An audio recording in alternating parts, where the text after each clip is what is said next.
The advice and opinions expressed by the host of Autism Live and her guests are meant solely as suggestion and should not be in any way construed as child-specific advice. The Center for Autism and Related Disorders advises working with a board-certified behavior analyst who has experience with autism before starting any intensive behavioral intervention. Any choices you make in determining your child's treatment are completely at your own discretion.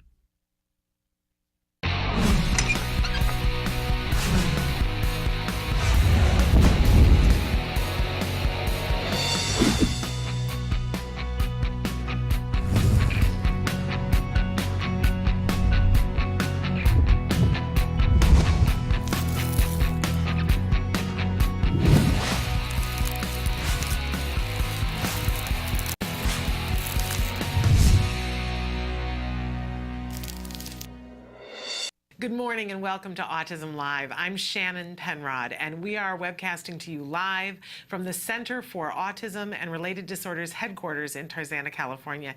It's Thursday, happy 2nd of October. So thrilled to be here with you, and we are going to be with you live for the next 2 hours, talking about autism from a 360-degree perspective. Absolutely everything that comes into play, it's all on the table. There's nothing off the table, but we want this to be a conversation. In fact, we want it to be an interactive conversation, which means that we're looking for your participation. So Kelby's going to show you some of the different ways that you can participate with us and also some of the different ways that you can watch the show. I will remind you that our homepage is autism-live.com. When you go there, lots of things to do, not the least of which, you know, it looks like a desktop and there's a bulletin board, and on the bulletin board it says, join our email list. And if you click on that and you go and you fill in the information, you will get our monthly newsletter. We've already had somebody write in this morning saying, how do I get the October newsletter? Because you must have heard that it was particularly spectacular, that Kelby did a lot of great things this month on the newsletter.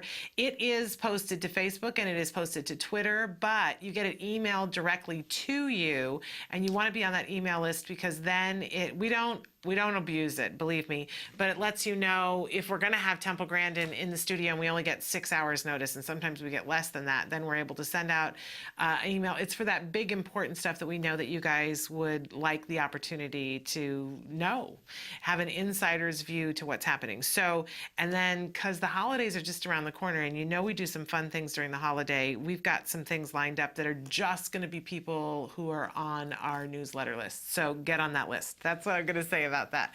It'll all be good. In any case, lots of different ways to participate. We hope that you will. And on our autism-live.com site, that's where we have the live feature too. You can be watching the live show. You can click on the playlist and watch past shows, but to the side of that, there's a series of white boxes. One of them says your question. That's my favorite box, your question. I want you to put your cursor there, start typing, hit anything, hit enter, anything you want to type in. It can just be hi, or it can be a question, or it can be a comment on something that we're talking about here on the show. It could be something you'd like to see us cover on the show. It can be a criticism and saying, Shannon, I wish you would stop saying this or talking about this. It drives me crazy when you do that, or I wish you would talk more about this. So it's meant to be interactive. We want you guys to participate. It does show up here on my screen. I want to remind you that it's free, that there's no login. You don't have to have a username or a password or a credit card. It just doesn't require any of those things, because some things in life should be simpler than that, right? And we have enough to deal with. So I want you to participate in any way that's appropriate for you. If you don't like that format and you want to talk to us on our Facebook, that's fine too. You can also be emailing us. I did say last week, and I'll continue to say this for those of you who are writing in on the live feature, if you have a lot to say, because it only allows you, I think it's 1,100 characters. If you have more than that to say and it's getting frustrated, I know there was one viewer last week that they wrote something in and then they hit something and it went away and they got really frustrated. If that ever happens, you can always email me at s.penrod@autism-live.com. Okay? So don't try to send a whole bunch of pictures, because then it'll get caught in the spam filter and then you'll think I'm ignoring you, and I'm not. I would never ignore you. And which brings me to my next thing, that we have a lot of experts that are here on the show, but I always like to remind you at the start of the show first of all, that none of our experts can give individual specific advice. That would be a disservice to our kids, right? Write in and give us as much information as you possibly can. It's always great if you tell us what the biggest major city is near you and how far away you are from it approximately. We don't need your street address, right? But if you are 45 miles from Houston, I'm going to be able to tell you different things than if you're 100 miles from Louisville, Kentucky, right? And our experts, same thing. If we know that autism services are not the same around the world, and if we have an idea of where you are, it gives us an idea of what we can tell you is available to you. So we do appreciate that. But I also like to remind you too that while we have experts on this show, I'm not one of them. I'm a parent. So my son was diagnosed with autism at the age of 2.5, and he is now 11, about to be 11.5. And I have a lot to pay forward because I got good information at the right time, which led to my son getting what he needed, which is not what every single child needs, right? All of our kids are different. But getting information was just such a game changer for us. So a big part of why I'm here is to pay that forward and help you get hooked up to what you need. So help me to do that by telling me what's going on and what you think you need help and support wise so that I can get to work. Deal? Okay. We like to start every morning with something we fondly refer to as the jargon of the day. This is when we take on one word, one phrase, one acronym, and we try to make sense of what these things are and what it means in our life. So this is one of those acronyms that we've actually been talking about all week long and that we talk about a lot on the show. I know some parents who call it the BIP, but mostly our professionals call it a BIP. And what does BIP stand for? It is Behavior Intervention Plan. It's an action plan based on observations made in an FBA, which was our jargon on Tuesday. Don't worry, I'm going to cycle back around, but this is the actual definition, so it's not going to. So it's observations made in an FBA that outlines how a team will improve difficult behavior that is inhibiting a child's success in school and other environments. Okay. That sounds fairly reasonable, but if you don't know what an FBA is, it can sink your battleship, right? So let's move on to our working definition for a BIP. A BIP is a concise plan based on child-specific data for successfully managing challenging behavior. It protects the child from forms of discipline that are not effective, punitive, and random. You know, I am a former teacher. I used to teach college, and then for a period of time, I went and taught junior high and high school English. I know, what was I thinking, right? And for those of you who are teachers, I know it's one of the toughest jobs that there is out there. And the thing about teachers is that they give you a certain amount of training, but teachers are always scrambling to get information and to get educated and to get tools for dealing with challenging behavior. Because a good teacher knows that if you can't control challenging behavior, you'll never get to the educational portion of the program, right? You just won't. And it doesn't mean that the whole class has to be out of control, but if you've got one child in the classroom who's exhibiting challenging behavior, it can make it so that nobody learns. Now, one of the things that is frightening to me about the school setting, knowing how infrequently teachers get training in challenging behavior, is that teachers will try to be creative. They will try to think of ways. I certainly did. There were times that I had kids in my classroom that were challenging, and sometimes I got creative and I lucked out. And what we see sometimes in the newspaper are teachers who thought that they were being creative and they really did epic fails, and sometimes put children in situations that were potentially harmful or were harmful to them. Off the top of my head, I can think of the little boy who had autism and who liked to feel other people's ears. It was his thing. And they were working on it. They were making sure that he wasn't hurting anybody, and they were transitioning, having him ask people, "Can I touch your ears?" It's very disconcerting for the other kids in the classroom, right? But the kids were cued into it. The teacher knew what was happening, and they were working on it. And then along comes a sub for the day, because teachers get to be sick too. Teachers get to have other things. They get sick days. They are not going to be there every single day, and that's a reality. They're not automatons. So the substitute comes in, and she gets handed the teacher's plans for the day, but how can we possibly cover everything, right? So here comes the little person with the autism touching ears, and it's driving the teacher crazy. She's thinking it's inappropriate, the substitute teacher. So she decides, in her realm of what's reasonable, I know what I'll do. I'll pinch his ears every time he does it, and that'll teach him not to pinch other people's ears. Now, that probably worked for her great-grandmother in 1942 when she had a neurotypical child that was doing something, and maybe it did and maybe it didn't. It's very punitive, and we know that punishment strategies are almost never as effective as other strategies that involve rewards. So, but she's got her plan, right? And so she starts pinching the child's ears, and it's not stopping the behavior. And by the way, this is a hallmark of a behavior intervention that's not working if it's not making some difference, right? And I know there's the thing called the extinction burst, which we'll talk about in a second. But she's pinching, and eventually bruises this child's ears. So he goes home from school, and mom and dad see that this child has bruised ears and ask what happened. Now, you know, this is a terrible example, right, of what can go awry, and it's not the only one. There are examples of teachers who have real stories, teachers who have put kids in duffel bags because they couldn't get them to stop doing vocal stereotypy, which is when they're making noises and it's driving everybody crazy. And because they didn't know what to do, a teacher put a fourth grader into a duffel bag and zipped it shut. We have kids that get put in screen rooms. It's overwhelming.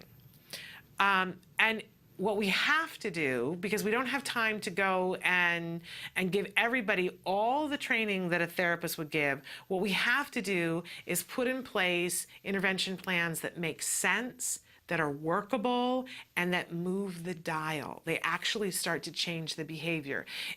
You give the instruction manual for the behavior to the entire team, and that instruction manual is called a BIP.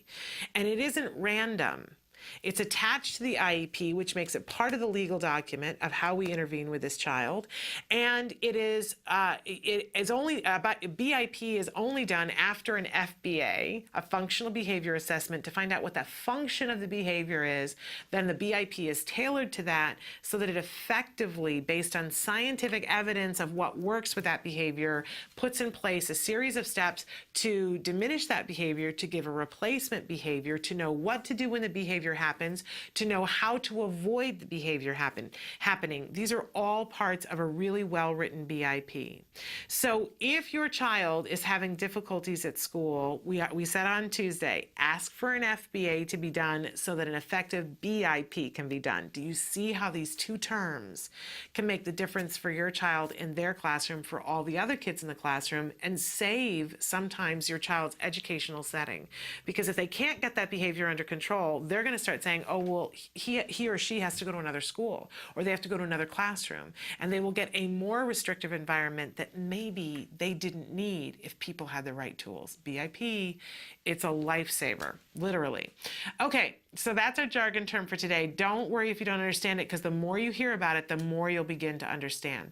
All right, we have a question always for you guys at the start of the show, and Kelby tells me you guys have been writing in. So we want to know, what behavior do you wish you could change? Now, this is open-ended. Notice I said, which behavior do you wish you could change? It could be a behavior of your own. It could be behavior of your child's. It could be a behavior of your significant other. It could be a behavior of your neighbor or your dog. I want to change my dog's behavior today, right? Open-ended, write into us on Facebook. We're going to check it out a little bit later. And if you have no behaviors in your life that anybody is doing, yourself or anybody else, that you want to change, I want to meet you. Because we all have things we can work on and get better at, right? Even if it's just it doesn't have to be a negative behavior. It could be a behavior that you're doing. Maybe you're working out 3 times a week, but you'd like to work out 3 times a week a little bit longer, right? To get more of a result. So write into us and let us know what behavior you wish you could change. Because guess what? You can change it. That's the fun part about that. Okay, so moving on, we always have a topic of the day for you, a topic of the week, actually. And this week, we're talking about getting support. Now, depending on what's happening with you and what you're doing and what the challenges are in your life, getting support looks different for all of us. What do you actually need right now? We talked a little bit about getting support groups that can help you so that you have a place to ask questions. Today, we're going to talk about some different kinds of support as well. And so some of the different things that we have scheduled for you today, we're going to be starting out with Dr. Adele Nadowski. We call this Real Progress with Dr. Adele, and we're going to be talking with her in just a few minutes about feeding programs and the full gamut of if your child is finicky or you think there's something more going on. Then we have the wonderful Jennifer Jones is going to be with us live for the first time. She is going to be talking with us about the really fun kickoff to the Orange County Autism Speaks Walk, which is happening actually in December, but in just a week and a half, they're having the kickoff for it, and that's a really fun event. We want her to let you know about everything that's going on around that. And then in the second hour, we're going to have Dr. Jonathan Tarbox here with us. He's going to be answering your questions that you guys have already been writing in. Remember, you can keep writing those questions in on our live feature. That's at autism-live.com. All right, we're going to take a break, and we're going to be right back with Dr. Adele Nadowski and Real Progress. Stick with us.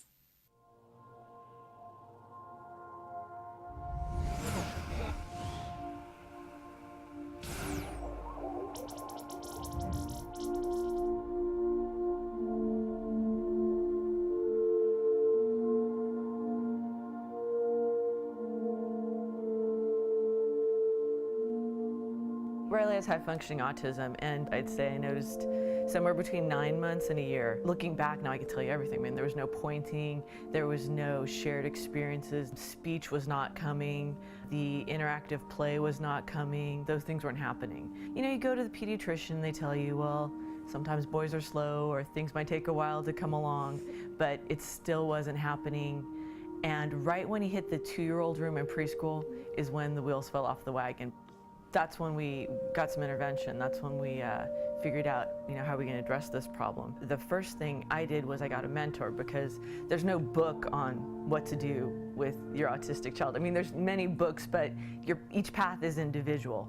So I got a mentor, a really nice woman named Marlene. She has a daughter with Asperger's, and she told me, go to a psychiatrist so you can have your child fully diagnosed and a rock-solid diagnosis that can't really be attacked.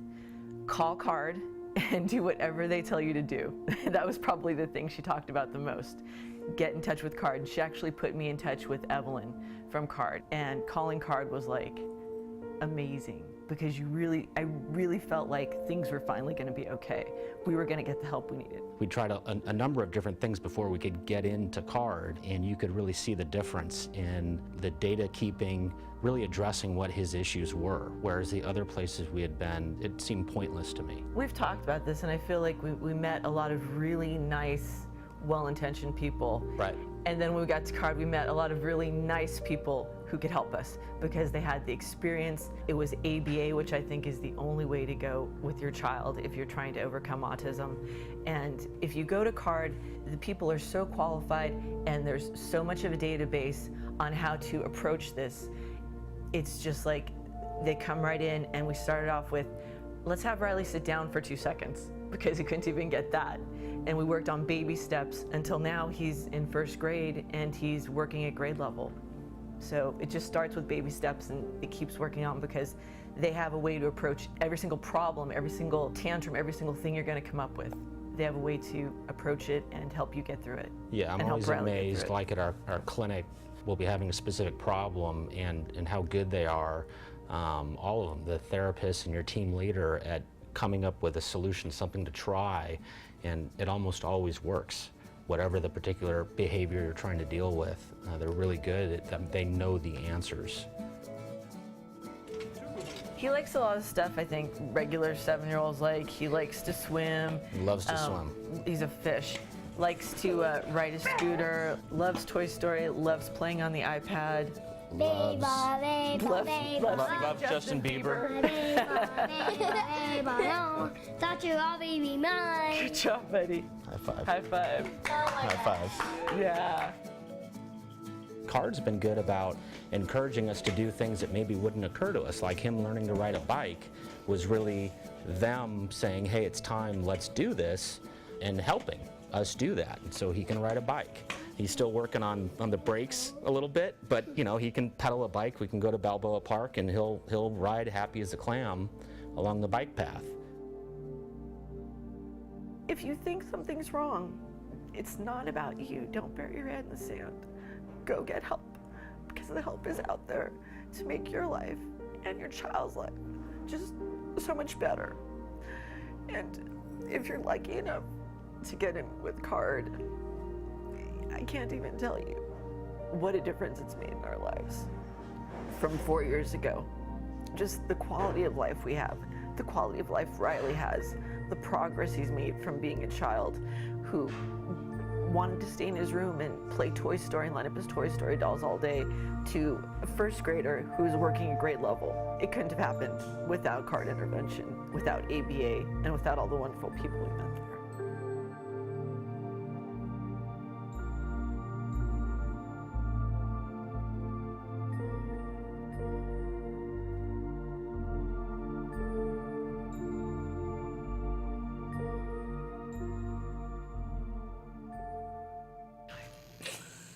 Welcome back to Autism Live. We are so busy talking here. But I'm so excited because Dr. Adele Nadowski is here with us. So thrilled to have you with us. I know. It's always a treat to have her here. We call this segment Real Progress with Dr. Adele, and because it's all about getting to progress. I think so often as parents we can get overwhelmed and things seem like they're insurmountable to us, but it's great for us to remember that there's always progress that can be made with every single child. We just have to have a plan, and we have to be able to look things in the eye and get moving on a plan. And sometimes our whole topic for this week is getting support. Okay. And sometimes you have to get support, right? Right, yes. Okay, so I asked Dr. Nadowski to come today and talk about feeding issues and the full gamut of feeding issues, because a lot of us have kids who are finicky about one thing, whether it be a texture or a flavor or a color. They'll be finicky when they eat about that kind of thing. Now that's vastly different than we're talking about kids who are undernourished and aren't eating at all. So I'm going to give you that little asterisk to begin with. But should we start with the more severe end of things or the less severe end of things? How about more severe? Okay, let's do that. That's probably a good plan. So what kinds of things do you see in kids who have severe feeding issues? Like what kinds of symptoms? How would a parent know if they're classifying their kid as having more severe issues? Just simply total food refusal. So they just won't take anything in. Some of them are on G-tubes. Mm-hmm. If you take them into a pediatrician, they may be diagnosed with failure to thrive because their body weight and all that is just at such an extreme low. And it is important to be taking your kids to the doctor. I know sometimes that can be really hard, but it's important to go to a pediatrician on a regular basis and to get those, to get your child measured. Yep. Jem, it's very timely for me today. Jem is having his physical today. It's important that we keep those appointments and do those. It's not easy with all the other things that you have to do, but we do have to be on top of these things because sometimes there are medical issues or things that can get past us. So, and our child has to be thriving. They have to be gaining a certain amount of weight. Yeah.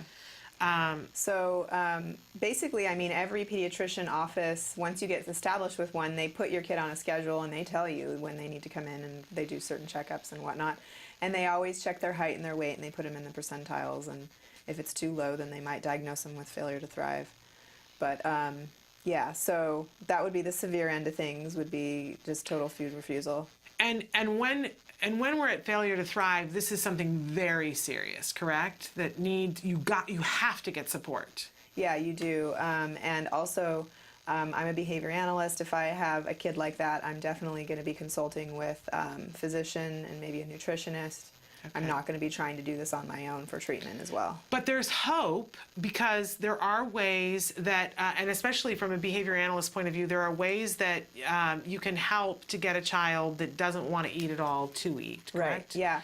I mean, I've worked with kids with G-tubes before, and they use that as their primary way of receiving nutrition and making sure they're gaining weight. But on the side, we're also working on getting them to start to actually consume foods by mouth. It's just that that's not enough to maintain them, so they have to have the tube as well. And then sometimes over time we can get them off of the tubes. Yeah. One interesting thing is that it's always good to get this a medical exam done, because you don't really know what the reason behind the feeding disorder is. A lot of times it can be behavioral, but it also could be a biological problem, and eventually those two things will play together. So for example, let's say we have a child who has celiac disease, and every time they eat foods with gluten in them, they feel extreme pain in their abdomens and or whatever. So they basically stop eating certain foods, maybe that are like correlated with when they ate, they felt bad after they ate it, so now they don't want to eat that anymore. And the next thing you know, become more and more finicky. And it's actually a real medical issue. And then as soon as they receive treatment for that, now they could maybe eat some things, but they're now refusing everything because behaviorally speaking, it's been reinforced, because, you know, either the caregiver said, okay, you don't have to eat it, and let them eat something else that they wanted, or just let them get away with not eating, or whatever it may be. Yeah. So we end up shaping up these behaviors, and even once the medical issue's gone, the kids are almost like a little too afraid to try things, not realizing that it's going to be fine. And so they've developed now a behavioral problem. Right. And so, but it's important for us to keep cycling back to that all of these things can be shaped up a different way. Yeah. That you can make progress on all these things. And that's the important thing that I want everybody to know. As parents, and I know this from firsthand, sometimes we get used to something and it's horrifying to us in the moment, but then you get used to it and go, well, this is just how it is. We don't ever have to feel that way. We can always make progress on something, and it may feel like the progress is so slow and so small that it's insignificant, but over time it adds up to something entirely different. Yeah, and I mean, I understand how parents get themselves into situations where they're basically with a child who maybe only eats, I've seen this before, chicken nuggets and french fries, and it must be from McDonald's and you can't even get a different brand or whatever.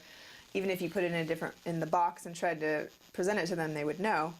And they buy it every single day on their way home from work, and as much as it pains them and they hate it, they feel they have to because they want their child to eat something. Right. And that's, we're actually going to take a break, but when we come back, I want to talk about that next phase down, the kids who are very picky and have selectivity issues, and what we can do about that.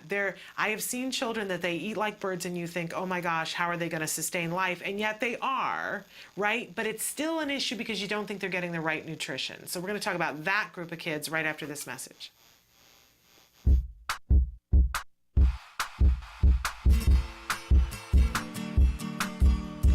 Hi guys, welcome back to Smarty. This month we're going to be creating our very own Any Animal mask.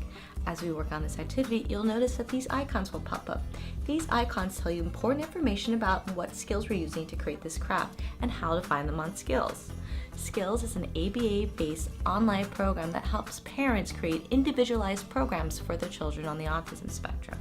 If you are a Skills user, this will make the most out of this artful and educational activity. Well, let's get started. The materials you'll be needing are glue, scissors, hole puncher, markers or crayons, pipe cleaners, and the template. So step one, you're gonna go to our Facebook page at facebook.com/autism-live, and you're gonna print out the templates that you see there. Once your templates are printed out, then you're gonna take your scissors and cut them all out. Now that you're finished cutting out all the templates, you're gonna have several different shapes. This is because this will give you a variety of different features you can use to make different kinds of animals. So this is the fun part. You're gonna take these templates and arrange them into any kind of animal you can think of. Use your imagination. There is no wrong answer. Once you figured out the animal that you're gonna want to make, take out your glue and glue them onto the mask. Once that's been finished, then you're gonna take your markers and crayons and decorate it. drawing in the features a little bit clearly, and just making it as colorful as you'd like it to be. For the owl that I made, I had to cut out some more holes through it. Once your animal mask is done being decorated, you're going to use your hole puncher to make holes on the side so you can fasten it to your face. Then you're going to take your pipe cleaners, thread them through the holes, and then voila, your mask is ready to go. Well, I hope you enjoyed this activity with me. Until next time, guys, craft on. To find more about Skills and to access all of the lessons you saw in today's Smarty, visit skillsforautism.com and click on the parent icon. Skills, the online autism solution.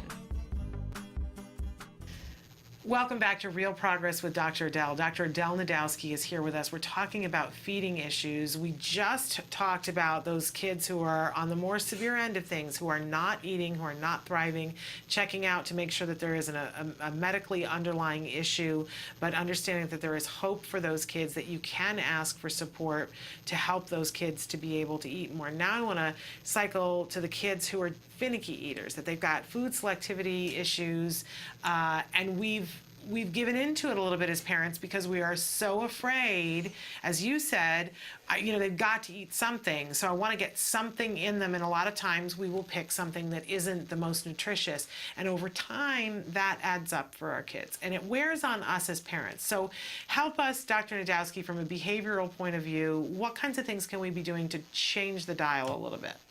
Well, and one thing I want to just point out right off the bat is that we can have these finicky eaters and picky eaters, and yet they can still be overweight. That's true. It doesn't mean that they're not, you mentioned they eat like birds or something. Not necessarily, but maybe all they eat is candy or carbohydrates or white foods or whatever. Yeah. And it's just junk. Basically, they're getting no nutritional value. But we look at them and we don't see the skinny child and we go, okay, at least, they're thriving.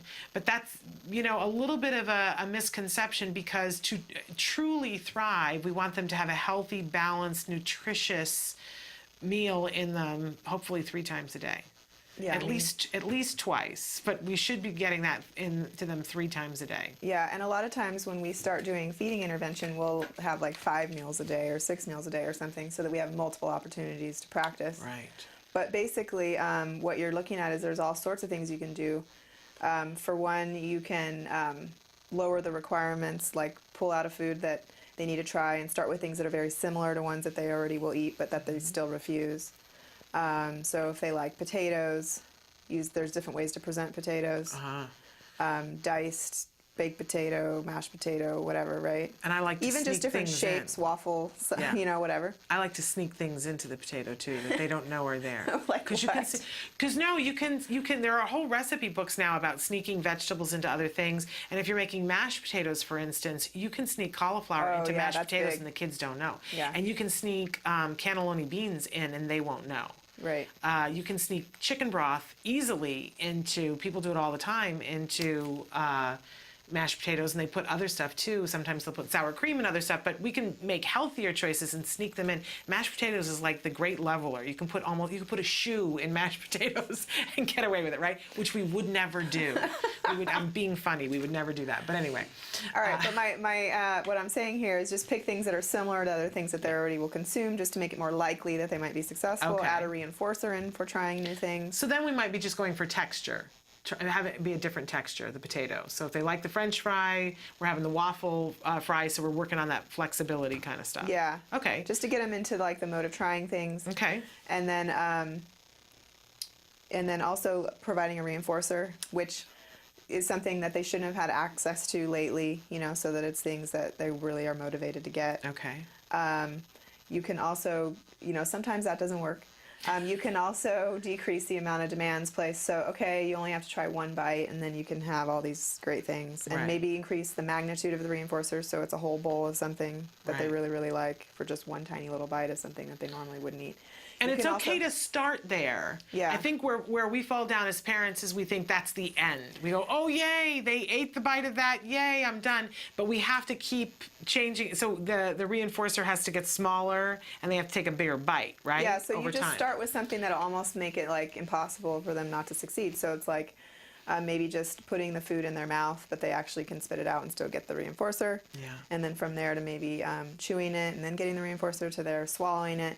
Okay, now that they're swallowing one tiny little piece of food, so then we might increase to like, more bites over time, and then we'll increase the size of the bites over time.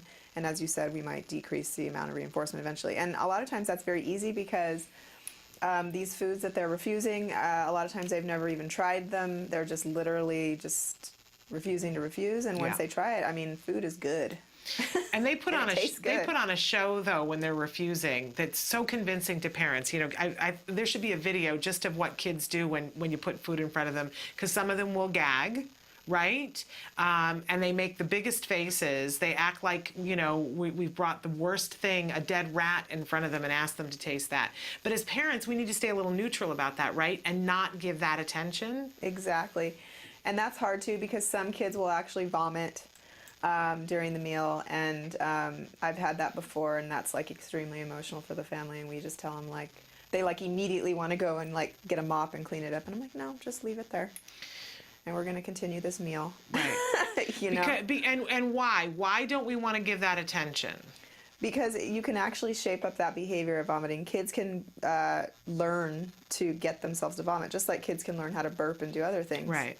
And they might do it to get the attention for it, and they might do it because if you're mopping stuff up, you're not putting the demand on them, and a lot of they times get out you of it. end the meal because you're like, oh wow, he's sick now. Right. It's like a big deal. So they get what they want, and we don't want to do that. Right. So that's kind of really difficult to deal with, but we work through it, and they don't vomit anymore, and they eventually try foods. But again, sometimes this doesn't work. Even the reinforcers and everything aren't enough, and so we have to get to the next level, which is where you really want to make sure you have a board-certified behavior analyst.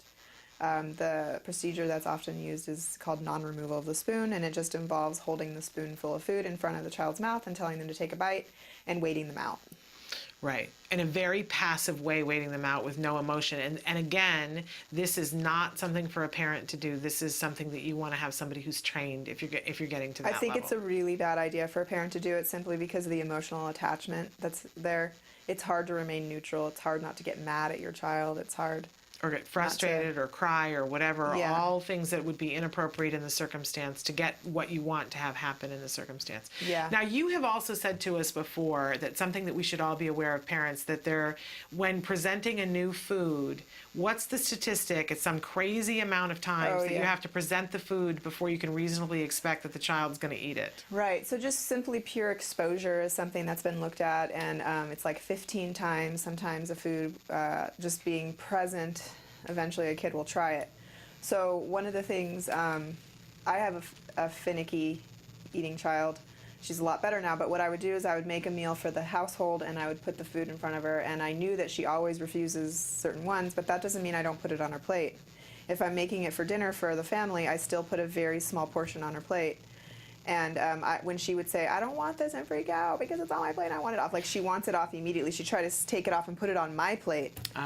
Or, get it off her plate. She doesn't even want to look at it. I say, no, you need to just tolerate letting it sit there. I don't really care if you eat it or not, but it's going to sit there. And that's the end of the discussion, right? Yeah, you don't go back and cycle. You just know it's going to stay there. And then there's other things on her plate, too, that she'll end up eating, and that's it.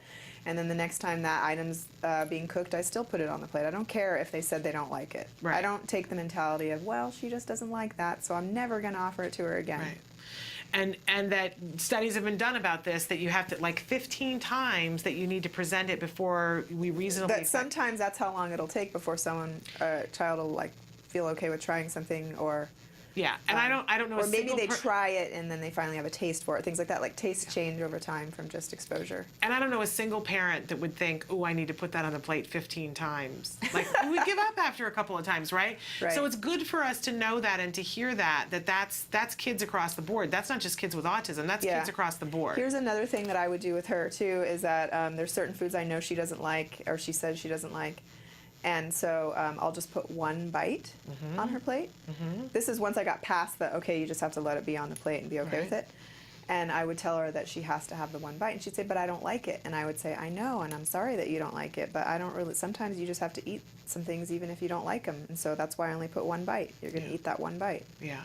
And then maybe after many, many times, if she still doesn't like it, I might decide that that's okay or Yeah, whatever. You 'cause don't have sometimes to like there's everything. something, yeah, some things we don't like. But she normally ends up liking the things over time. It's Oh. not overnight, Yeah. but it does happen. Now, what about this theory of, well, when kids are hungry, they'll eat? I know, one of my things is that I see if I let my child have whatever he wants, he will eat only carbohydrates. And he doesn't eat sugar. That's my daughter. Right? If I just let him loose and put whatever, now he's old enough and has good receptive language at this point that we talk all the time about how there has to be a protein, there has to be a vegetable, and there has to be a carbohydrate. And the carbohydrate can't be any bigger than the protein and the vegetable. Like, that's sort of the rule in our house. But I remember when he was little, and taking him to IKEA, and he was hungry. And I went to the little IKEA luncheonette thing that they have, and they had steamed vegetables, and he was hungry. We'd come back from the airport, and he was just, it had taken us longer. He was starving, and I got a plate of steamed vegetables, and he was probably a year and a half, and I set them on the table, and he ate them with both hands and was jamming them in his mouth. And every single person in the IKEA luncheonette came up to me and said, "That is the best magic trick I've ever seen. How do you get a child to eat vegetables so voraciously?" And I said, "He's hungry. He's hungry." And we got into a habit, though, of when he was hungry before a meal, of putting cut fresh vegetables out, and that he would eat those because he was so hungry. If I had put them on the plate, if I do now, if I put it on the plate and I put the carbohydrate and the protein there, he eats the carbohydrate first, then he eats the protein, and then he eats the vegetable. So we don't want to be, starving kids so that they're hungry, but is there something to this of when they're hungry, they will eat other things? Well, it's funny you say that, because there was a study done by our group, and we, instead of doing non-removal of the spoon, we tried the non-removal of the meal method. Okay. So the idea was, it's mealtime, here's what you're getting, and if they didn't eat it, then it was like a time-based thing. Okay, you didn't eat it, meal's over, but you're not getting anything else. And when the next meal rolls around, this same meal will be presented until you eat this. This all comes back to me. I call this the mommy dearest, right? Because there's in the movie she gets the raw steak. And obviously it's good food and it's not gone bad when you guys are doing it and you're refrigerating it in between things. And they might even make the same stuff depending on what it is. Like, right. So it's not necessarily the same food, you just cooked the same food again. Exactly. Okay, so what did you find? Did it work? The kids did it, yeah. They eventually ate the food. So that kind of goes along with that idea that they're going to finally eat when they're hungry. Yeah. But, some kids, it's funny. Food is a primary reinforcer, so everyone is supposed to love food and want food all the time. And yes, that is usually the case, okay? But I have seen, and I'm sure maybe you've seen, some kids that just aren't even all that into eating. Yeah, it's true. It doesn't... It's true. They eat just enough, and then they're off someplace. I look at them and go, "Where did you come from? What planet? I don't understand this." It's right. But they're off onto other things. So with that but type if they're of kid, thriving, yeah, that type of kid, we might be more concerned with, and that type of method wouldn't be the best for them. Okay. You know what I mean? Especially if they're underweight or anything like that. So once again, it really depends on the child. And the best thing to do is that if you're having issues with these kinds of things, especially if it's toward the end where you're concerned about your child's nutrition, you really need to get some support. It's really going to go much better if you call in the troops and say, "Hey, I need some help and support with this." So what kinds of places can people go to get support if they're having feeding issues? Oh, man. Well, first of all, any ABA agency might have someone who feels comfortable with feeding on their staff. But you got to need to find out, Yeah. So a BCBA, it doesn't mean every BCBA feels comfortable with that. They may not have training in it.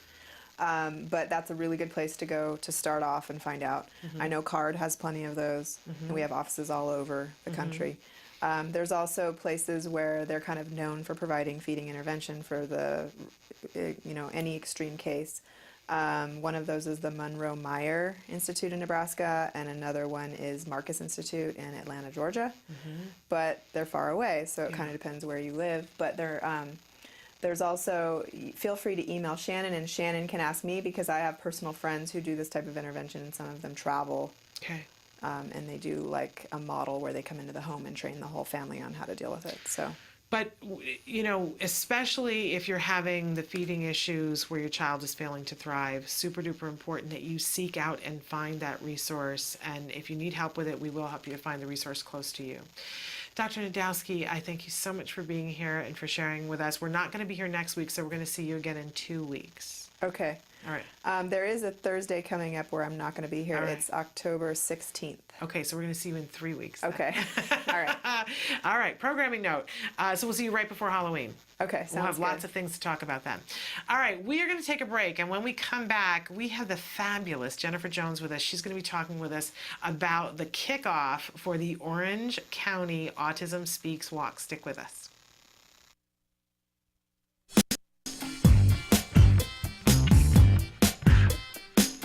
Hi, I'm Ryan with Autism Research Group. We study ways to improve the lives of kids with autism. One of those ways is teaching safety skills, such as what to do if they get lost.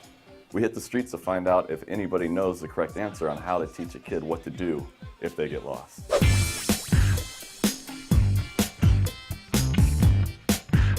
You're teaching a child. What to do if they get lost. Yeah.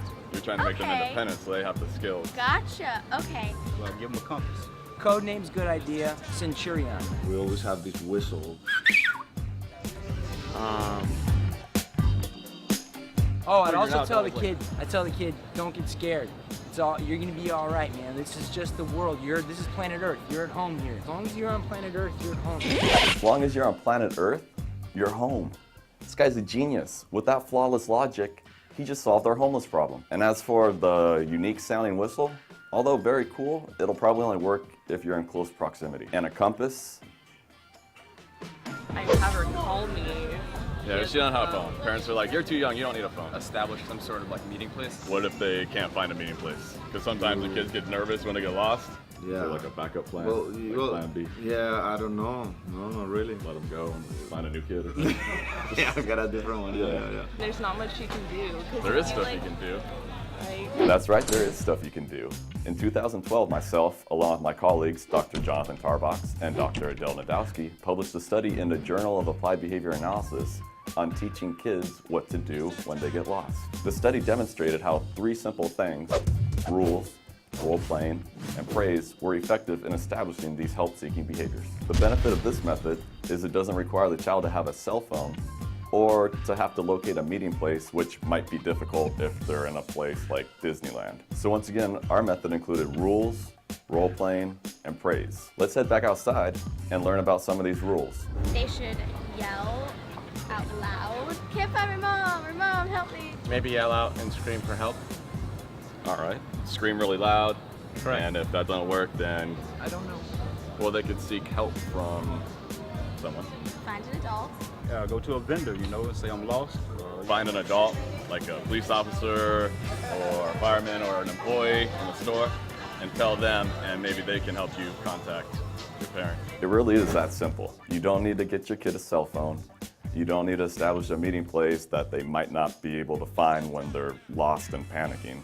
And you definitely don't need to give them a compass. All your kid has to do is 3 things. First, yell mom or dad real loud. 2, if that doesn't work, find an employee. And then 3rd, tell the employee they're lost. If they can't locate an employee, then tell them to find a mother with children, because that's probably the safest person to approach. I'm not saying that most men are predators, but most predators are men. That is a fact. I've read it in a fortune cookie. All right, so you've gone over the rules with your kid, and you've quizzed them, and they're able to tell you the correct responses so they understand the rules. But is that enough? How do you know they're going to perform correctly in a real-world setting? You need to get out there and find out if they can actually do it. So you'd go over the rules and tell them, like, do this, do that. But how would you know if they actually knew what to do? If you wanted to shoot a basketball, and I just told you, oh, when you shoot a basketball, do this, this, and this. I never practiced. You never practice. Yeah, so it don't matter how many times we go over the rules or how well you can repeat them back to me. It's not going to change until you get on the court and practice. Maybe do like a little skit with them. Like a role play? Role play, yeah. Your child, you're lost in the toy aisle. Okay. What do you do? I'm an attendant, walking around. I'm lost, I don't know where my mom is. And then once you practice, you just like praise them, give them feedback, like, good job, you did it. Reinforcing it. Yes, this woman wins the prize for best comment. She pointed out the most important part of learning, reinforcement. Now, in our study, we used praise, but for your kid, you might have to use something else. You might have to buy them a treat, a toy, take them to their favorite restaurant where they can eat unhealthy food, and run around and climb through plastic tunnels that have the unmistakable scent of urine. and then play games, spending $20 to get a plastic little spider ring that they will eventually lose in a ball pit. The point is, you need to reward your child for correctly demonstrating what you've been teaching them. Okay, I'm gonna call her. So, hello, your child, Ryan is missing. There you go. Woohoo! Yay! So you tested it out I'll in the try. store to make sure I knew it. I had the rules. Yes. We role played it, and you made sure I knew it. And then like you said, good job, and all that. Now we're good to go. We're good to go. All right. Done? High five right there. Yeah. So there you have it. Give your child the rules, get out there and practice, and reward your child for responding correctly. For more information, please visit us online at autismresearchgroup.org. I'm Ryan Bergstrom. Thanks for watching. Yes, ding, no. Yes, this woman wins the first. Yes, this woman. Yes, this woman wins the best. Yes, this woman wins the first place. Yes, this woman wins. Why can't I say woman? Yes, this woman wins. What's the line? Yes! Welcome back to Autism Live. For the first time on our live show, you've been on the show, and I think we've interviewed you before and had like snippets of you, but we have Jennifer Jones is here with us. Now, her title is long and exacting. It's a mouthful. Okay, so manager for field development for Southern California Autism Speaks. Am I You got close? it. You Oh got my it goodness, on the it's a mark. miracle. So that's a mouthful, but basically that's a life full. You've got a lot going on right now.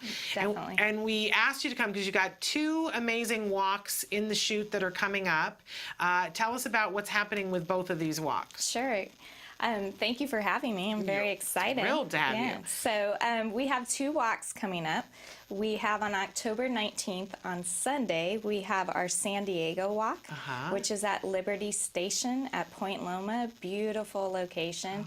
We're anticipating about 4,000 walkers for that walk, so very excited about that. So working on all the logistics and fine-tuning with my great committee. Okay. And then we also have our Orange County walk coming up on Sunday, December 7th, and I'm very excited that we're bringing it back to Angel Stadium of Anaheim. So that would be great, and that we anticipate over 9,000 walkers. Awesome. And then we're going to talk about that. I have our fabulous 2014 OC kickoff, which is coming up next week. Yeah. And so very busy, as you Yes. said. Yep.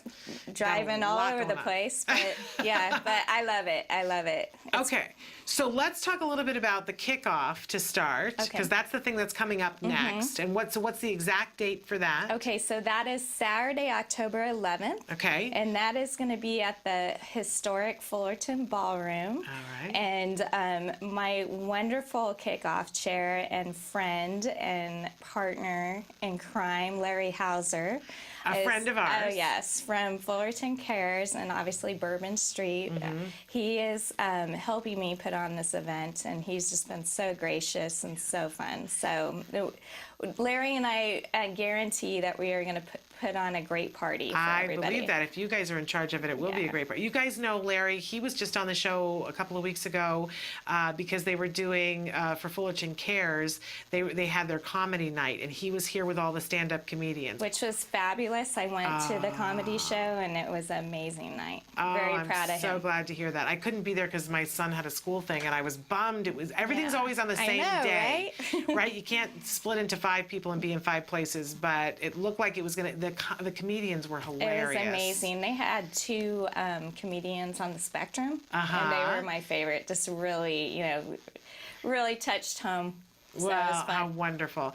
But so Larry, and we had mentioned on the show before, and you just mentioned that he has a fabulous restaurant that he owns in Fullerton Cares. If you guys go to Disneyland, you must go there. It's the Bourbon Street Bar and Grill. Fabulous food, and it's very close to Disneyland. So go there, and you'll be helping to support an autism dad who's getting it done. So he's co-hosting this with you? He is on my committee for Orange County, and so we work together. We collaborate a lot. So I asked him to assist me on this. The Fullerton Ballroom is actually above his restaurant, so it's on the second floor. It's a gorgeous space. We had our kickoff there last year, but we're changing it up this year. We have a 80s rock theme of "Don't Stop Believing," which I think is appropriate. Yes. So we're gonna have a DJ and doing our 80s rock. We have some really cool props. Larry's Restaurant, Bourbon Street, is gonna cater it. We're gonna have fun things for the kids. We're gonna have a mac and cheese bar and a fry bar. So just really fun things, and some other goodies too. And we have a great lineup of speakers I'm really proud of from the community, everywhere from LA to Orange County to San Diego, representing Autism Speaks.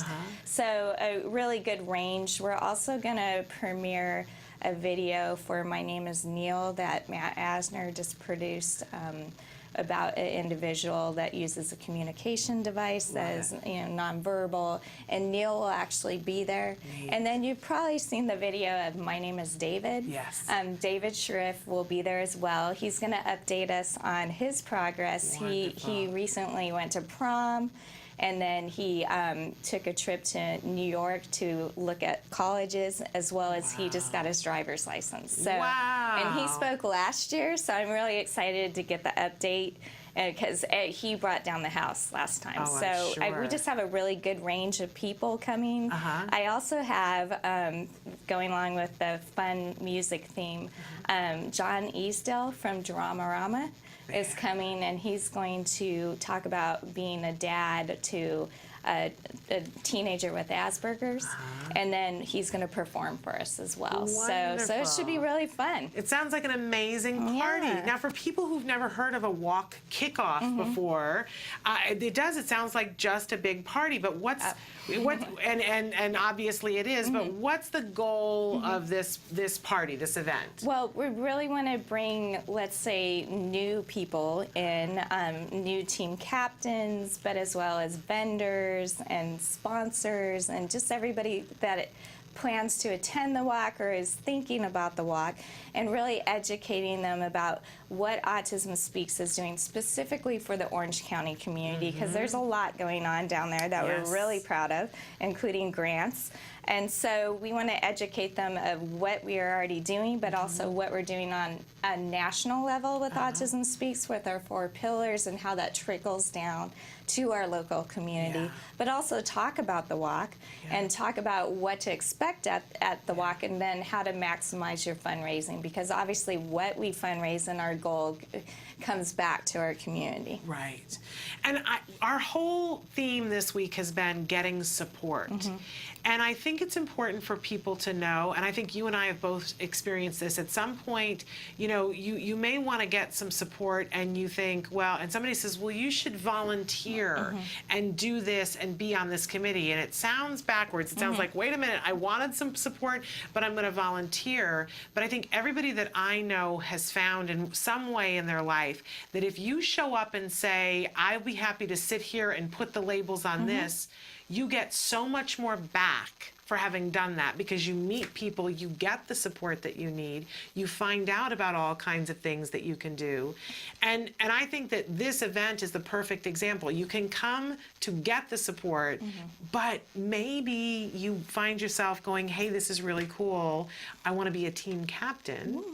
And then you can get not only that support, but be involved and give that support to somebody else. So if somebody's thinking about that, what might a team captain, what are the responsibilities of that? What do you have to do? Well, when someone registers for the walk, the first person automatically becomes the team captain. So really it's building your team, thinking about things about, what you want to do on walk day if you want to have a big presence. I actually started with Autism Speaks as a parent, as a walk team.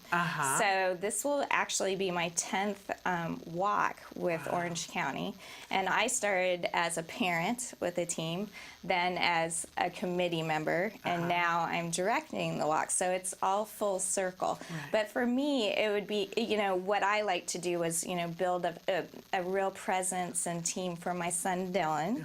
And what we would do is, make T-shirts for team. We call it Team Big D because you've seen him; he's huge. And or buttons, and it's kind of cool because we have buttons that my dad actually made, and so we have them for almost every year. So the 10 years now. So it's really exciting. And then I really believe in the cause.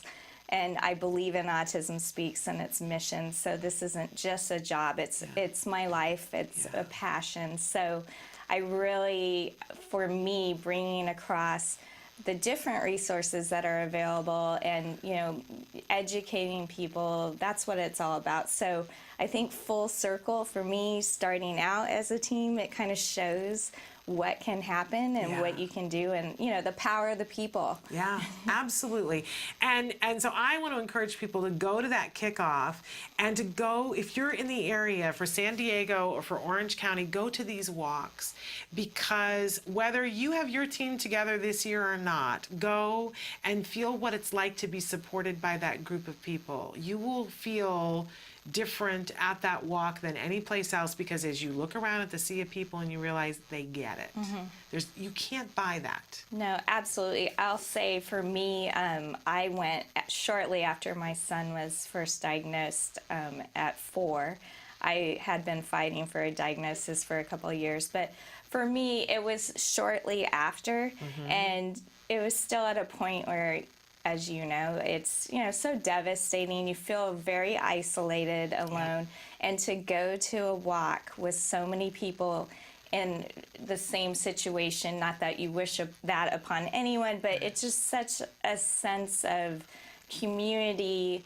And then to see the range. For example, my son is 14, so I feel like, a veteran in this. But, you're a pioneer. Yeah, exactly. But, that way we can help the new families and, show them that things get better and progress is made. And plus we have an enormous resource fair for autism, and it's anything from first diagnosis to transition and what's available within the community. So I think it's really important and inspiring. Plus, we're all in the same boat, so if one of our kids, does something a little wild, it's not like anybody's going to care. Nobody looks askance. Yeah, exactly. Everybody knows what's going on, right? Exactly. Incredible. Well, I thank you so much for being here. Tell us again what the dates are for the 3 total events. Okay, great. So the first one is the Orange County Kickoff, and that is coming up on Saturday, October 11th, and it is from 11 a.m. to 1:30 p.m. at the historic Fullerton Ballroom. And then on October 19th, which is a Sunday, we have the San Diego Walk. That's at Liberty Station at Point Loma. And then on December 7th, we have the Orange County Walk, and that is at Angel Stadium, Anaheim. Woo! Yes, that's a lot. But what's the website they should go to look all that up if they didn't catch it? You can go to www.autismspeaks.org/ either Orange County or San Diego to find out information. And are there Facebooks too? Yes, we have 3 Facebook pages. We have Autism Speaks Los Angeles, Orange County, or San Diego, and I post all the information on all 3. So she's a busy there's a woman. lot of things to do. Well, congratulations. You're doing an awesome job, and we so appreciate you. And then you're going to come back in November to talk about the Orange County Walk again, and then we should have you on afterwards to talk about everything that happened. Well, thank you. Because I always like to do the recap after the walk and talk about all the stuff. Well, wonderful. And we could have you Skype in so you don't have to drive all that way to be here. I'm in LA a lot anyways. It's not an issue. Good. All right. Well, we are going to take a break now and watch The A Word. This is the ongoing documentary following a little boy, Jack Riley, who was diagnosed with autism and has begun his early intensive behavioral intervention. And at this point, they're taking his being able to label things and stretching it out into longer sentences, getting ready for conversation. Take a look. This is The A Word. Sun's coming up.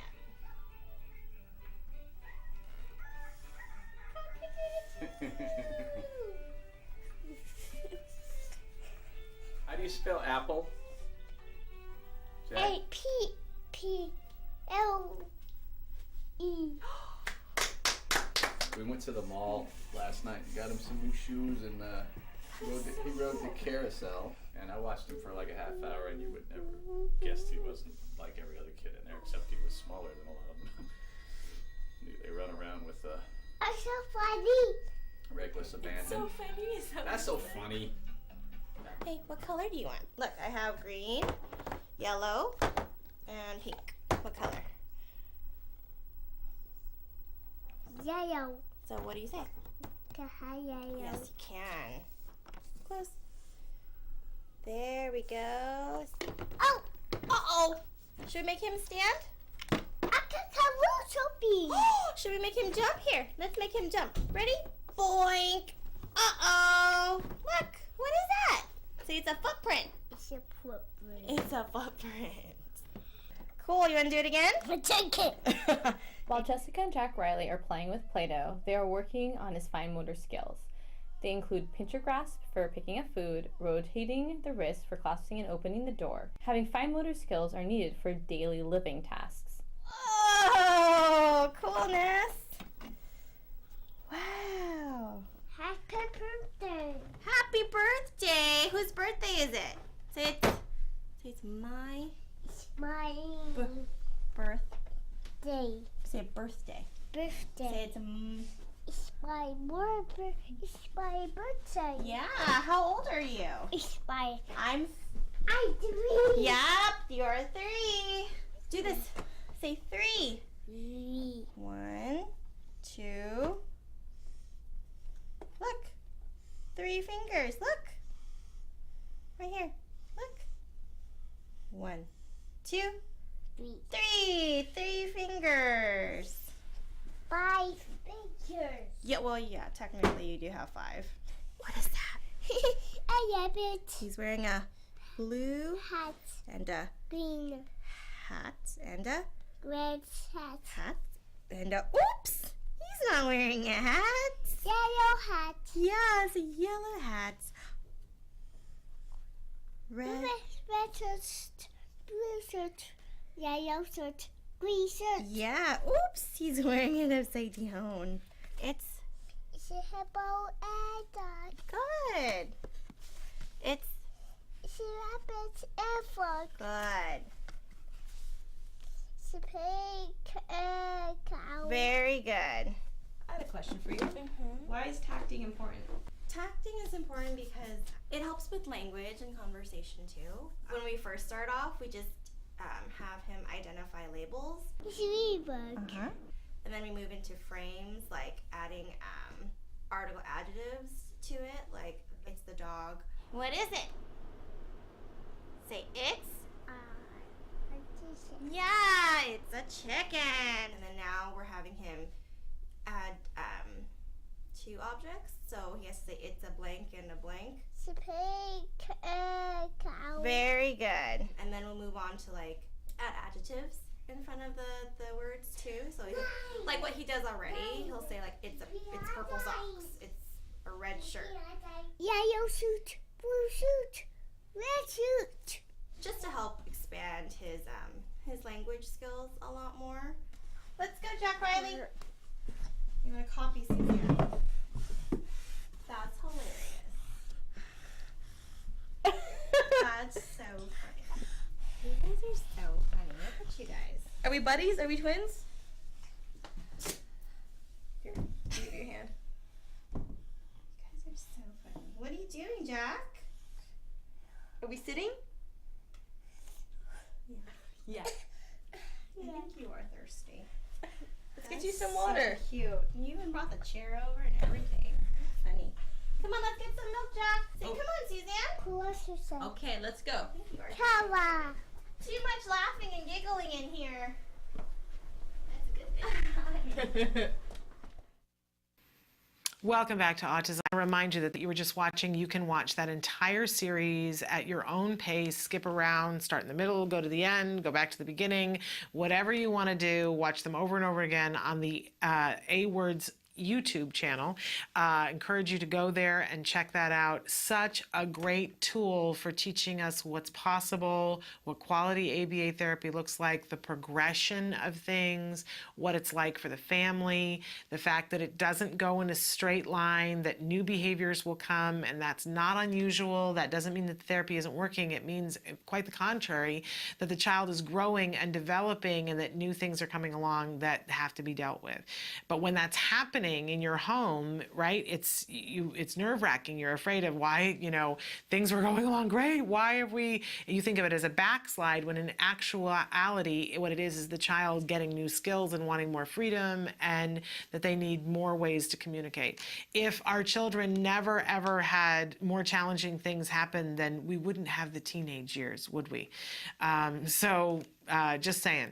Now, I wanted to take a second to talk about the things you guys have been writing into the question of the day, and to remind you, the question of the day was, what behavior do you wish you could change? And we said it was open-ended. You could talk about a behavior that your child was engaging in, that you are engaging in, that a coworker is engaging in, a significant other. So it was pretty open-ended. Some very interesting things that you guys have been writing in about. One person who said bolting, and of course, that's a huge concern for those of us who have had children or have children that will elope and run off. Boy, my son, we'd set his feet down, and the only thing that his feet knew how to do was run. And it can be terrifying, absolutely terrifying, and it can be exhausting. And I think we'll probably talk about that with Dr. Tarbox when he gets here in just a couple of minutes. But I want to cycle through some of the things that you guys have written in about. Somebody wrote in and said, flopping on the floor at school. It doesn't hurt anyone or herself, but it's a bad habit and it's hard to break. Another person who said the constant chewing and licking. A lot of times our kids are orally stimulated, and there can be chewing and licking. Another person who said none. All of his behaviors are part of his character, and they help me to be a better mom. Autism will not only be a challenge for him, but also for me. Why make it easier on me if it isn't for him? So I honestly wouldn't change anything. And I love that that's the space that you're coming from. I will lovingly say to you that there, at some point, because in every single child's life, whether they are on the spectrum or not, at some point they will run into a behavior that is not helpful for them, and that you can change. And that changing it will make the difference of them being successful at the things that they want to do. I know it's hard sometimes when our kids are on the spectrum. There's a certain amount of push-pull about, I want them to be exactly who they are. I don't want to change my child. He's quirky, and I want him quirky. I love that quirky boy, right? But when he lays on the floor and says, why can't I get the kids to play with me? And it's because of a behavior that he's got going on that doesn't allow him to connect with the kids, and he's sobbing over it, then I get real motivated at showing him how he can change that behavior so that the kids will play with him. And I think that at some point you're going to run into that. I absolutely applaud you. We need to accept all of our kids. But just like we would with any other child, we want to give them the things that they need to be successful. And sometimes, for all of us, that means changing a behavior. Doesn't mean we change who we are. Another person who says running away. So we're for sure going to talk about that with Dr. Tarbox. Now, Kelby told me that there are some tweets as well, and I'm taking a look and see. I am not seeing them. I'm sure I'm looking in the wrong place. I'm not seeing them, Kelby. I'm seeing a bunch of things, people telling me about their websites, which we appreciate. I'm going to find those because it's going to bug me if I can't find them. And then we're going to talk about them when we come back. But and Dr. Tarbox is here too. So, but I will find your tweets because I need to be able to do this when you guys are tweeting in live. I want to be able to acknowledge that. So I will do that, but we're going to be right back. Stick with us, and then we'll be back with Dr. Tarbox as well.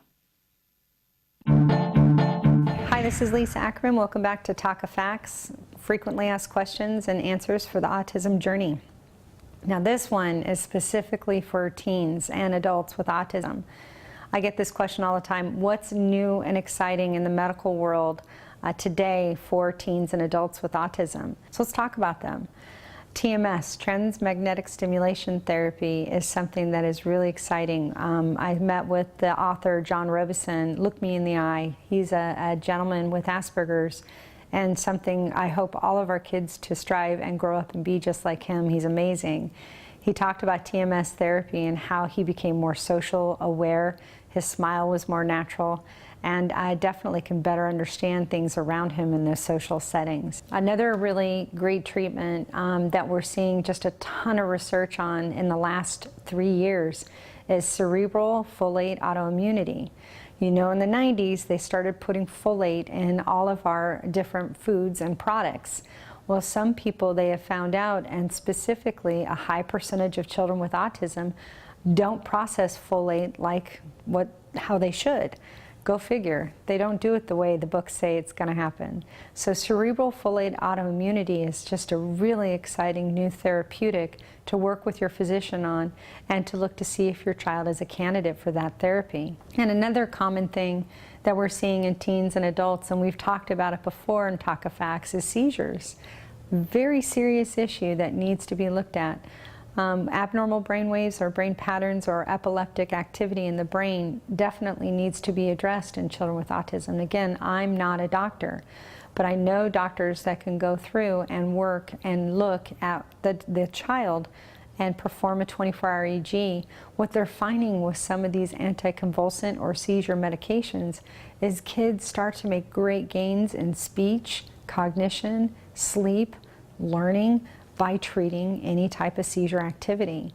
So, and the other issue is pandas, not the cute fuzzy bears that we see in the zoo, but an issue that is happening with a lot of teens and adults on the spectrum, where you see a dramatic change in behaviors with these individuals, and often they have an inappropriate immune response.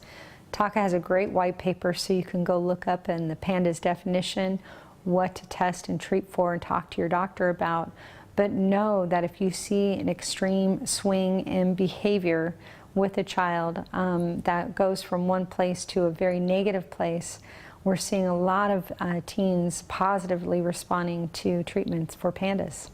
And the last treatment I wanted to talk about, and I'm super excited about, and this happens to not just work with younger kids on the autism spectrum, but also older children on the spectrum, teens and adults.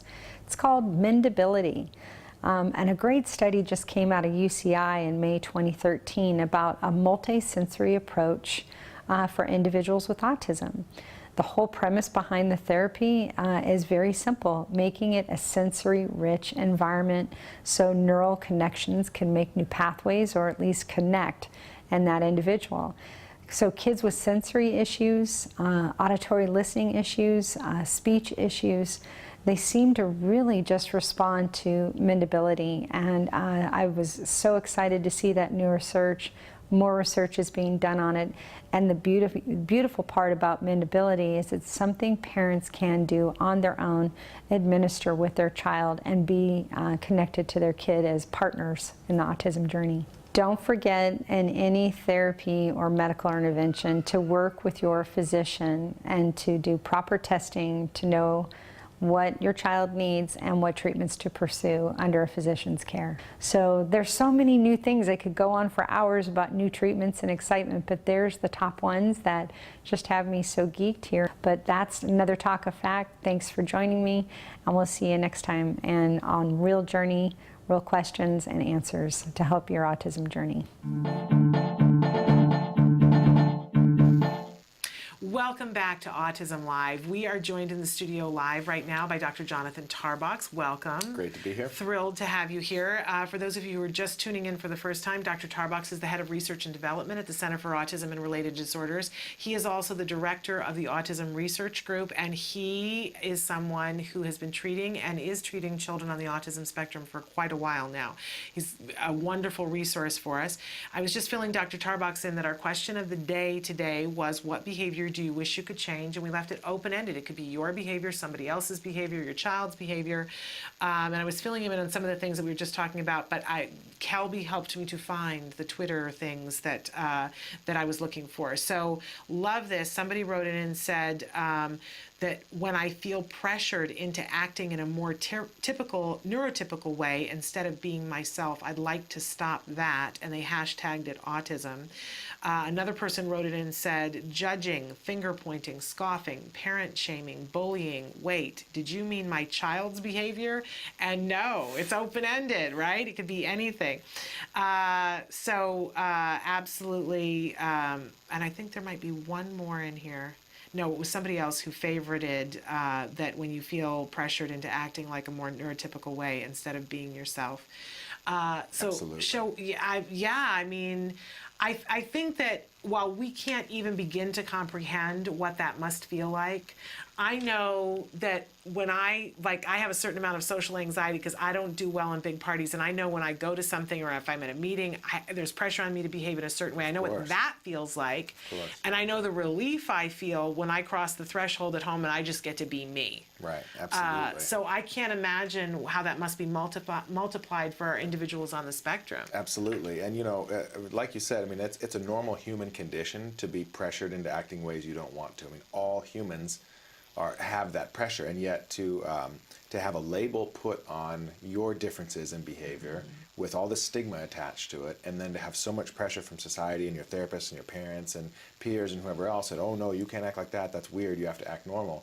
Yeah, it's got to just be a tremendous source of stress and really, really tough. And I do have friends on Facebook that are on the spectrum and are a wonderful resource to me, and they will frequently write in and say, oh, I'm so exhausted because I just had like a day of having to talk to people who are neurotypical, and they exhaust me. And I so appreciate hearing that and knowing that, because that should be said frequently, that how exhausting we are to them. Well, and I have to say, I find neurotypical people pretty exhausting sometimes too. I mean, I'm with you on that.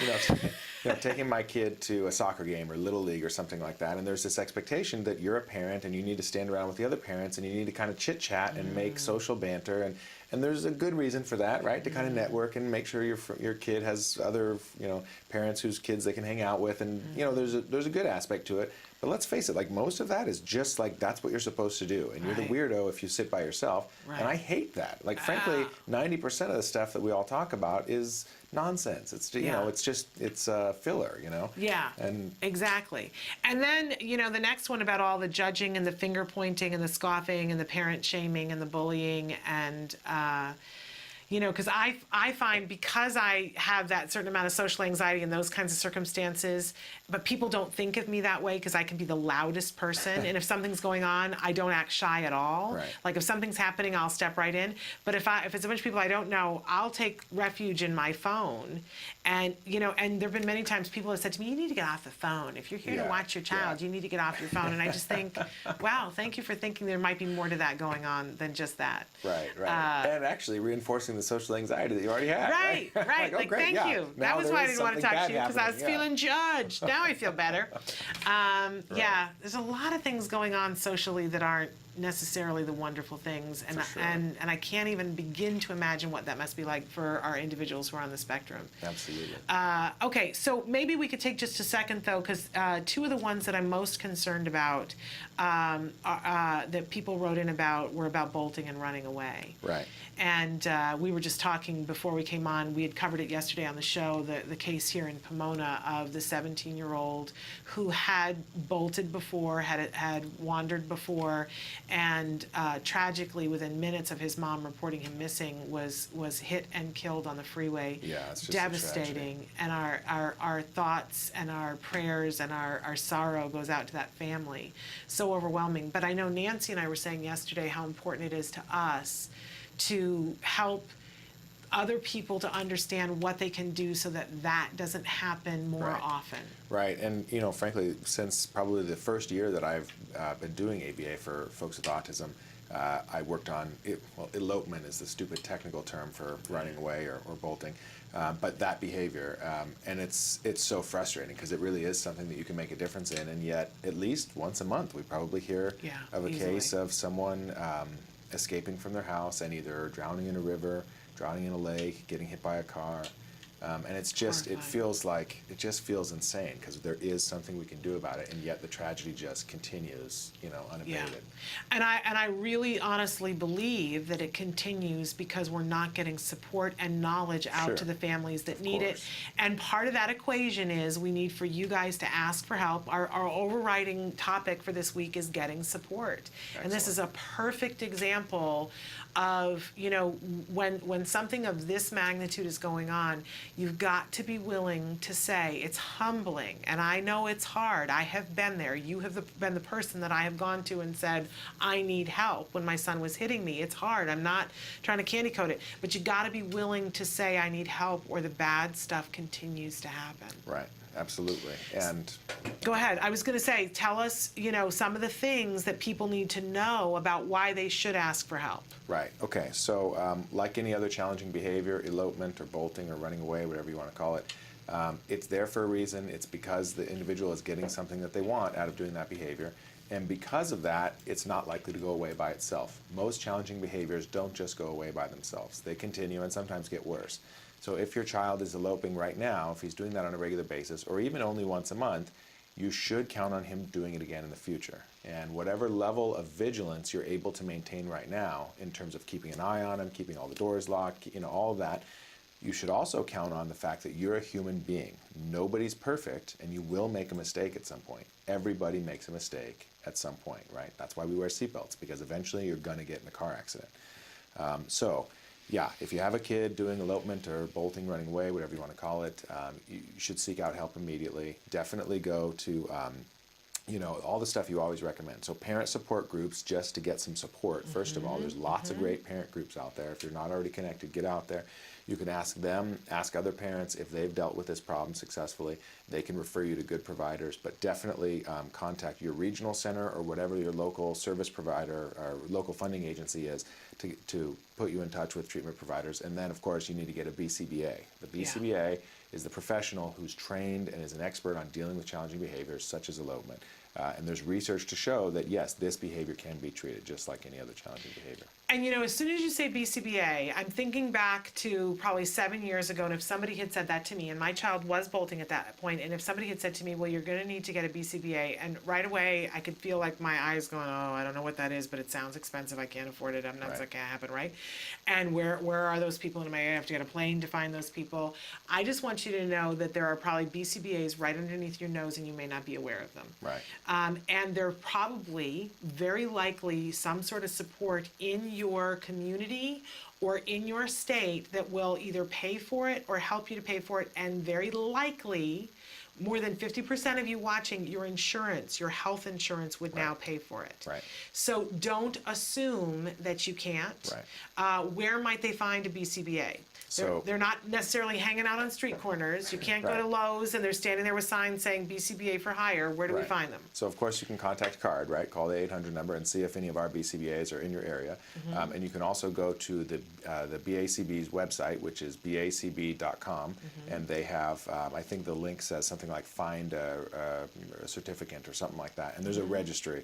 And you just type in your zip code or your state or your city, and it tells you all of the BCBAs that live within X number of miles or work within X number of miles of your address. And so and there's a huge list, and you can contact all of them. So they're definitely there. And would we want to call them and say, we're looking for somebody who has an expertise in bolting? Absolutely, yeah. Okay, with a child on the autism spectrum, because all BCBAs aren't necessarily working with kids on the autism spectrum. And plenty of them have never dealt with that behavior, so you wouldn't want that BCBA. You'd want a BCBA who has experience with bolting or other similar behavior. And I also want to say to you, a resource that everybody can use in every state now here in the United States, call 211. Call 211 and say to them on the phone, I need some help and resources because my child is bolting and wandering and eloping. They may not know those terms, the operator on the phone, but ask them, can you connect me with a BCBA? We're told that they're training all of them and that they can connect you in live time with a nearby resource while they stay on the phone and you stay on the phone. So just like you dial 411 or 911, dial 211. We know in Los Angeles that is up and running and that they're getting it up and running in other places. Try it. And they're there to help you with other things as well. So, but the main thing is don't let it go. Don't let it go. assume that it's going to get better. Don't think that your child's going to outgrow it. Don't Yeah, think and- that you've got it covered because you've got the locks on the doors. Right, yeah, because honestly, every one of those families out there where a child escapes and ends up dying, every one of those families was doing their best. These aren't bad families that happens to. These are good families doing the best they can for their kid, but it's still just not taken care of well enough. And so no matter how much you lock your doors, like you said, no matter how vigilant you are, you can't be awake 24/7 and vigilant 24/7. You have other things to do in your life. So. And you are going to make mistakes. It's Everybody in does. human nature to make mistakes. Okay, I want to touch on this there's two other ones here that I want to touch on. Somebody who says flopping on the floor at school doesn't hurt anyone or herself, but clearly, it's a behavior that's Really challenging. frustrating behavior, yeah. Yeah, and I love, please don't take that wrong, because we have a sense of humor about the behaviors that our kids engage in, because there's an understanding that it's communication, Right. and that there's something clearly that she wants or doesn't want, and that's the way and I'm laughing about this because I did this myself in a shoe store 2.5 years ago because I was so frustrated with my husband and my son. They were not listening to me. And I laid down in the floor in the middle of the shoe store, and let me just tell you, it was so effective that every time we go to a shoe store now, I say, let's remember what happened when mommy had to lay down on the floor, and my husband was like, no, we're not having that happen again, right? Yeah. It is effective when you lay down on the floor. Right. And bless your child's heart, because she's a smart cookie who wants something, doesn't have another way to ask for it, and is getting it done by laying down on the floor. Right, exactly right. Yeah. So bless her, but let's change it around. Let's figure out how to give her a more productive way to get what she Yes, wants, right? absolutely. Because then she's going to fly. Right. It's creative. This is a sister. This girl. I'm with her on this. It works. So what can this parent know about finding out what the function of this behavior is and turning it around? Right. So the first thing is, like any other behavior, like you're saying, we treat it as communication, and so. We know that there's something that she wants. Autism does not cause the behavior of flopping on the floor. There's something that your child wants. She either doesn't want to do the work that they're asking her to do, maybe because it's too difficult or boring or there isn't enough of a reward for it, whatever it is, or maybe that she wants access to something else that she can't have. Maybe she wants somebody else's food, or she wants to go engage in stereotypy or go do some sensory thing that she's not allowed to have right then. Or maybe she wants attention from others, and that's the best way to get attention in a busy classroom where all the staff are busy.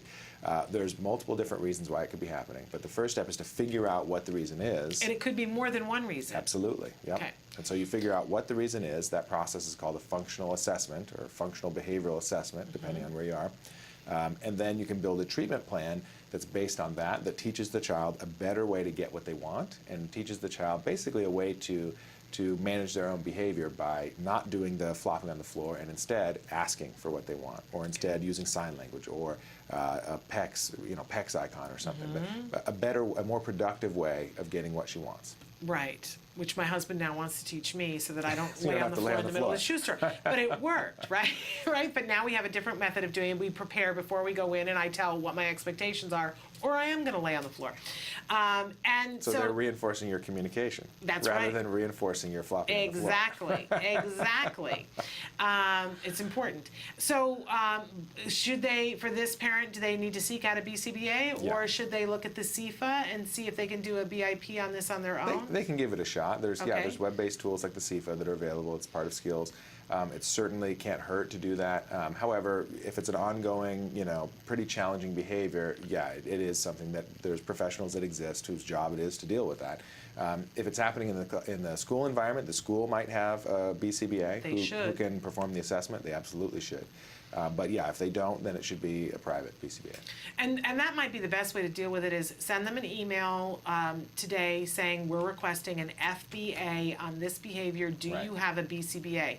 You want to send it in an email because that's a written record. We know from our lawyer people that come and consult on the show that counts as a written communication. They have to respond to you. They can't just ignore it.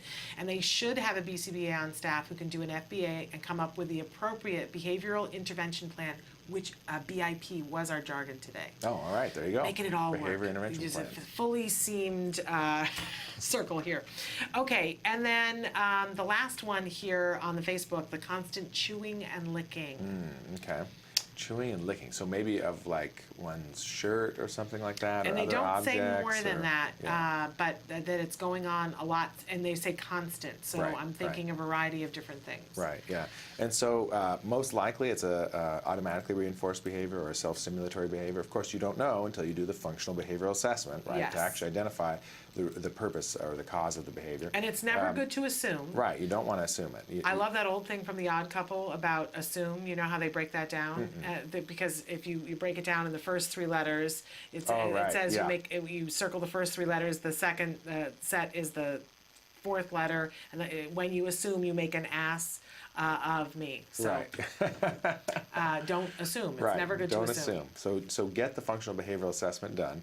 And then based on that, if it does show that it's self-stimulatory or automatically reinforced, then the main goal that you want to do is replace that behavior by giving your child something else to do that's more appropriate and more productive, but still produces that same level of satisfaction. Okay. So if it's some kind of oral stimulation that the child's seeking, there's other ways to get oral stimulation that are more appropriate. If it's just something to keep them busy because they're bored, there's lots of other hobbies or other activities we can teach them, leisure skills we can teach them to do during downtime. So there's lots of replacement behaviors that can be taught. Okay, great. We're going to take a break, and then when we come back, we're going to address some of the questions you guys have sent in on the live feature. So stick with us.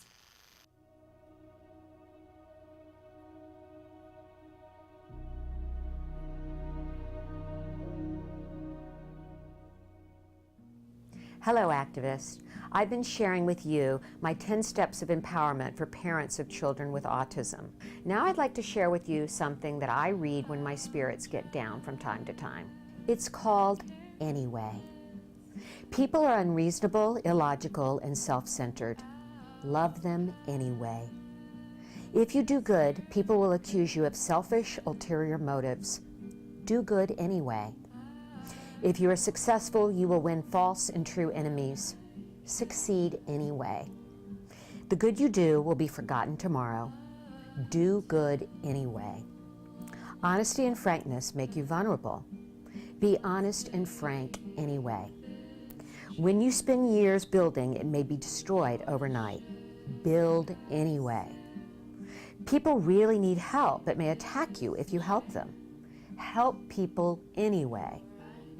Give the world the best you've got and you'll get kicked in the teeth. Give the world the best you've got anyway. That's not from some self-help guru. That's from a sign hanging on the wall of the children's home in Calcutta where Mother Teresa ministered to the poorest of the poor. I'd like to say that the world of autism can be a very challenging and daunting one. But do the best you can to live in it and love in it to the fullest. Live it anyway. Welcome back to Autism Live and to this segment, which we call Science Beat with Dr. Tarbox. Dr. Jonathan Tarbox is here with us. He's answering your questions live. You guys have written in a lot of questions. I had them all queued up, and then they all just went away. I hate that when that happens. Anyway, I want to start with a question that somebody sent in this morning. Hello, Dr. Tarbox. I am a huge fan. Oh, that's nice. Isn't that nice? I have a nonverbal 4-year-old that has very limited abilities. Her teacher says she functions at the 9-month level with higher motor skills. Okay. She does not stay engaged in any task, even toys, for very long, and has a lot of challenging behavior with group activities. How can we teach her to complete a short task and then she can go play? She loves music when her cognitive abilities are so low. Any advice will be helpful, and thanks. Great, yeah, great question, first of all. Yes. And first of all, thanks for the praise. I appreciate that. It warms my Isn't heart. that wonderful? And That's this really sounds nice. like a really wonderful, caring parent. Yeah, Very really well dedicated thought out parent. question. Absolutely. Love that. Yeah. Okay. So, so first of all, don't get too caught up in the whole cognitive abilities part. I mean, that's a major thing that parents of kids with special needs get bombarded with, right? Your child has intellectual disability or mental retardation or IQ this or IQ that or whatever else. And it can be depressing, it can be challenging to hear those things. And it can make you feel like there might be some kind of limit on what my child can do, or should I lower my expectations for my child? What's a reasonable level of expectations? And what I always like to say is the ABA perspective is the expectation is always my child can progress from where they are today. always tomorrow their skill level can be a little bit better than what it is today. Right. And then the next day it'll be a little bit better than what it was tomorrow, right? So that's the perspective. And honestly, the cognitive impairment part really doesn't matter. Your child can absolutely still learn to engage in an activity independently, without lots of nagging and prompting, without challenging behavior, and stay busy and keep busy with a meaningful, non-destructive activity. Okay. I've never met a person on the spectrum that could not learn that skill, regardless of degree of cognitive impairment. So how do we do it? Right, okay, well, right. That's not the easy part. Yeah. So there's a variety of different ways to do it. The main thing that you And want I to do... should say, too, I'm going to interrupt you one second. I said this at the beginning of the show, but remember that Dr. Tarbox cannot give individual-specific advice. Right. So he's going to give you some roundabout things and some suggestions of what you want to do and how you want to get the support that you want to do. Right, I didn't want there to be a misconception about, there's no way you could give Dr. Tarbox enough information, even with all the wonderful things that you said, for him to give you child-specific advice for your daughter. It wouldn't even be ethical for me to try to give Right. child-specific advice Right. because I don't have the relationship Right. with the family and the client, so I don't know. But you have one of the best minds here to pick to get suggestions and ideas about how you approach this. So here's some go general ahead. tips Yes. on teaching sort of independent leisure skills or activities to keep an individual busy. It's, and there's a spectrum from really simple to really complex, so you probably start with really simple activities. If the child already really likes music, then I would incorporate that somehow. So start with some kind of activity that involves music that the kid really likes, okay? Maybe it's a toy where you press buttons and it makes music. Maybe it's a CNC or whatever, where you pull a lever and it sings a song, whatever. If your child likes stuff that's more complex than that, then that's fine. Start with something more complex. But whatever is relatively easy for your child to manipulate, start there. You're going to need to do quite a bit of prompting, usually hand-over-hand prompting, to get them to interact with the toy for longer, and then you use additional positive reinforcement on top of that, and it has to be reinforcement that actually works for your child. It can't be something that you wish they wanted. It might have to be an edible if that's the only thing that works. It might have to be tickles if that's their favorite thing, whatever, right? But lots of positive reinforcement. And what you do is you gradually fade out the prompting so that they interact with the toy or the activity for longer and longer periods of time, pardon me, without you having to physically prompt them as much. But you have to fade that prompting very, very slowly. It has to be very systematic. And what you'll see is you eventually can fade out the prompting and fade out the contrived reinforcement, the edibles or the whatever it is, the tickles or the praise, and gradually the individual learns to get their own reinforcement out of playing with that toy. So you're basically teaching them a form of self-stimulatory behavior, but it's an appropriate form, right? Okay. So when you read a book, that's self-stimming, right? You're just getting enjoyment out of reading a book, right? When you're doing a puzzle, that's self-stimulatory behavior. You're just getting enjoyment. Yeah. It's the same thing. We're just trying to teach a simple and more appropriate way of keeping yourself busy by getting enjoyment out of an activity.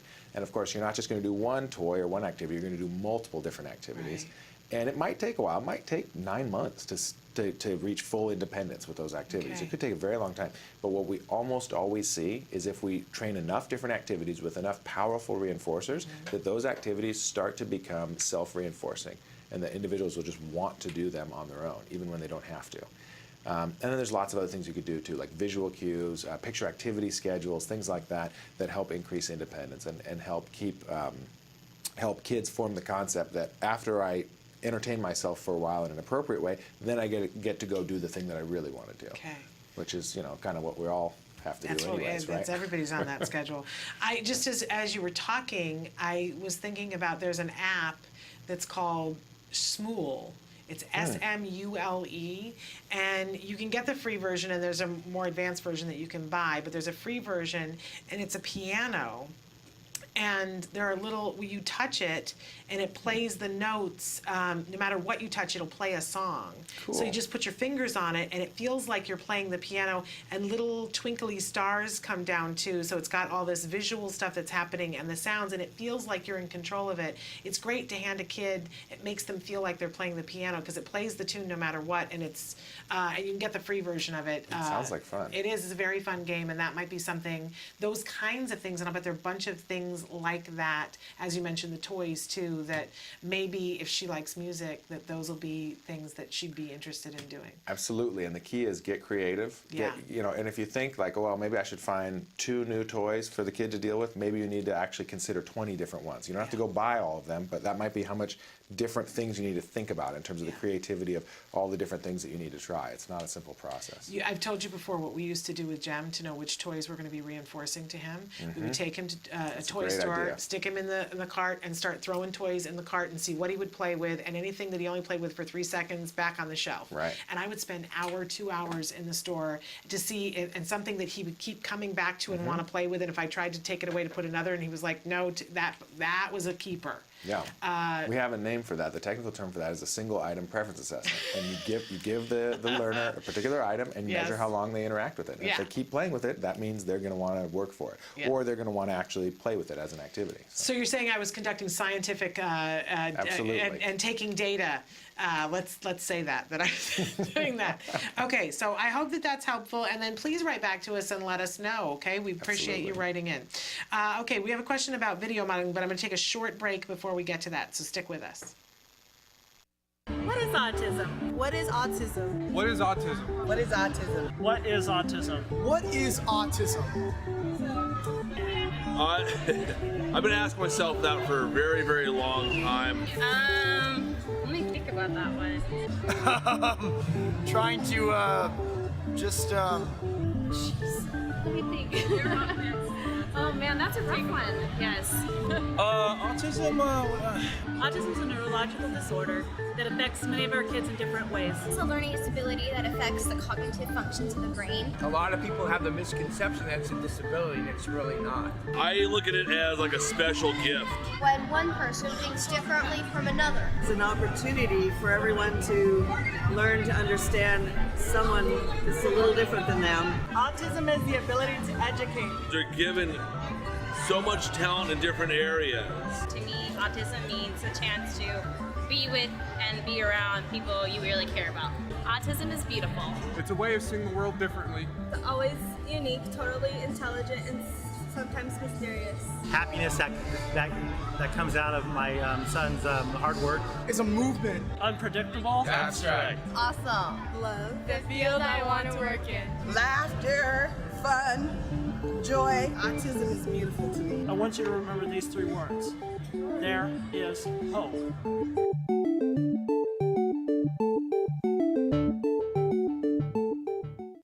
Welcome back to Autism Live. We're here with Dr. Jonathan Tarbox, and we're answering your questions live. We had a question come in, and for those of you, if you're having a problem and you want to put more information in and you're having a problem with it on the live feature, please remember that you can email me. It's just usually, I'll try to keep checking my email as well, but you can email a longer question to me too at s.penrod@autism-live.com, and you can also put it in on the Facebook as well. Or tweet it, but Twitter won't help because that's too short. Twitter won't help. It's too short. Yes. Okay. So, but in any case, they wrote in and said, "Hi, thank you for your show. Are there online resources for social stories, and video modeling? My son needs help with asking kids to play and appropriate boundaries. He's 4 years old and he loves to watch videos." They go on to say he also cries when kids say no, they don't want to play. He cries, not loudly, but he gets upset because he's so used to us praising him when he asks to play. He's in a typical preschool, so the kids there are not always nice or agreeing to play. And of course, I was saying we need to make those kids play with your child. Right. And we can reinforce them for doing it. And there's more than one way to do this, and we can be saying something to the teacher or the parent and pairing them with a kid who will say yes and being in cahoots with that kid and praising that kid.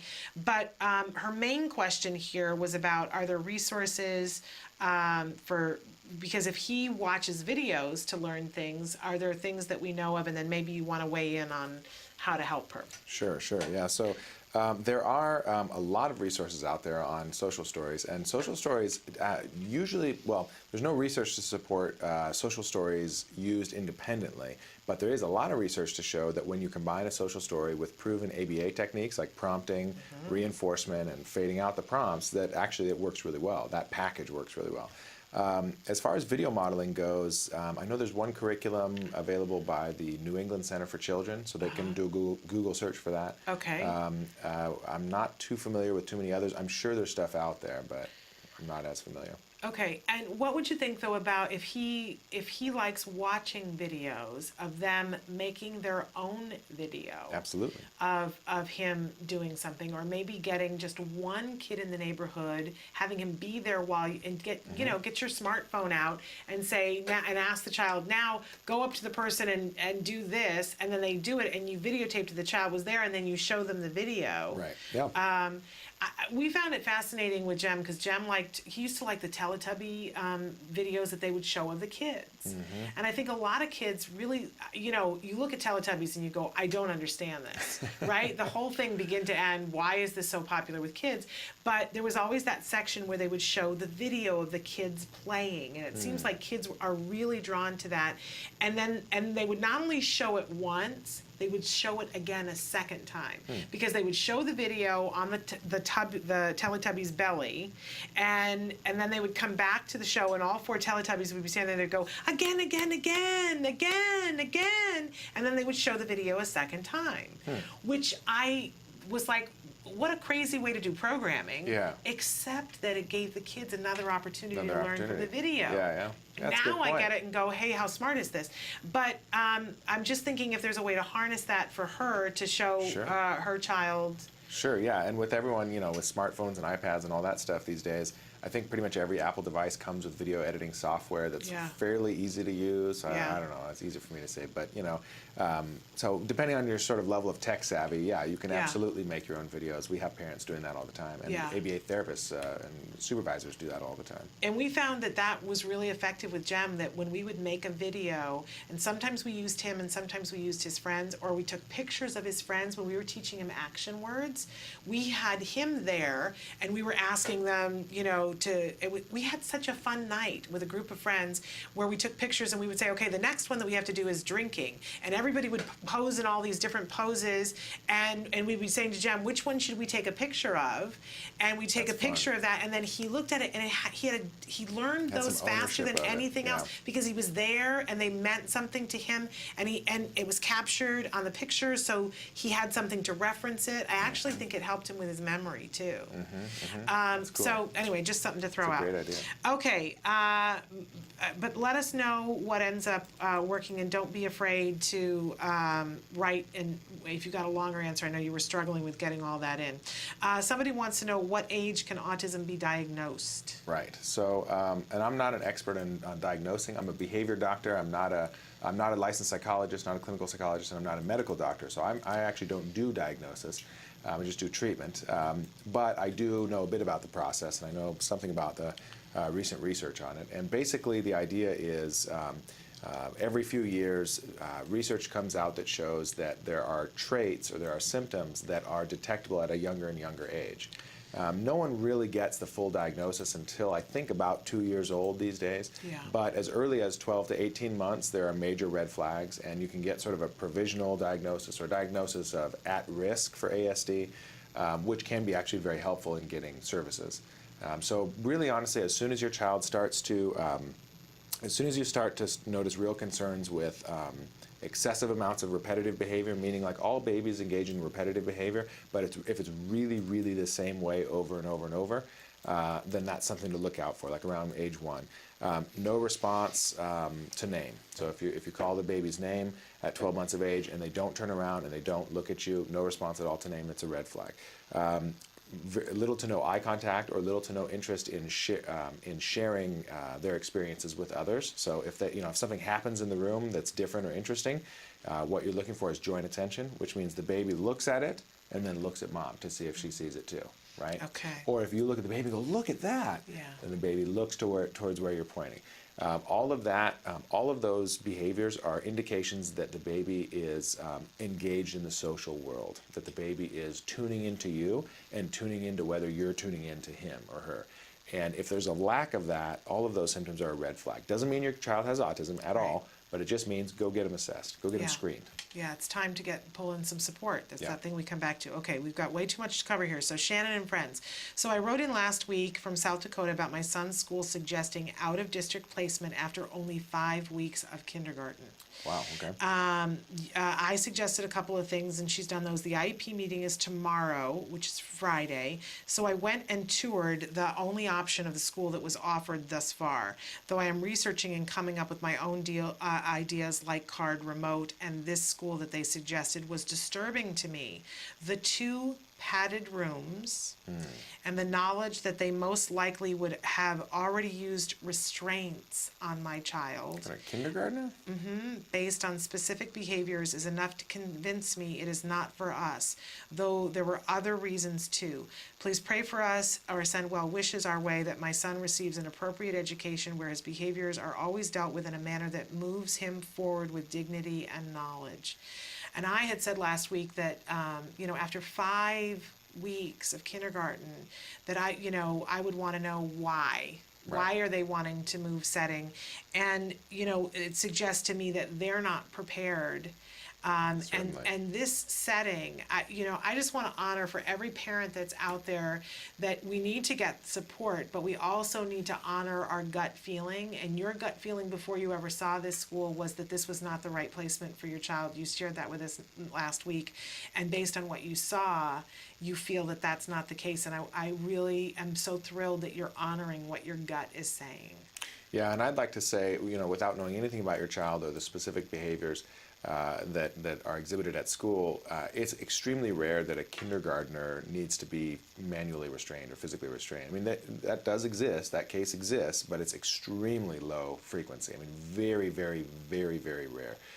So that's a huge red flag. I mean, overuse of restraint is a major problem still with people with developmental disabilities. And what that's showing is they don't know how to deal with the behavior. Right. And that doesn't mean that nobody knows how to deal with the behavior. And it is going to be a thing of finding out who and how. And I'm glad that you're talking to CARD about remote services.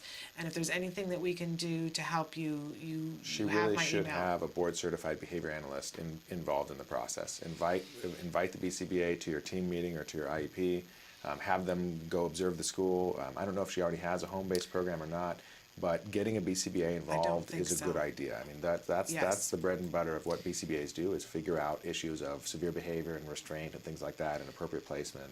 And I'm gonna, because your IEP is tomorrow, I'm gonna suggest that you write to them immediately and say that you're gonna bring a tape recorder, that you're gonna tape record the IEP, and don't sign anything tomorrow. Make sure that you stay calm, because once you run that tape recorder, you have a responsibility to stay calm, and so do they. So keep it all on an even keel. You don't have to agree to anything at that meeting, hear what they have to say, but you can leave without signing anything except that you were in attendance. Then you can go and review all of it later on. Nothing needs to be decided at that IEP meeting, even if they say to you that it does, it doesn't. But you have options available to you, and I see that you're researching them, and I want to just applaud you for doing that.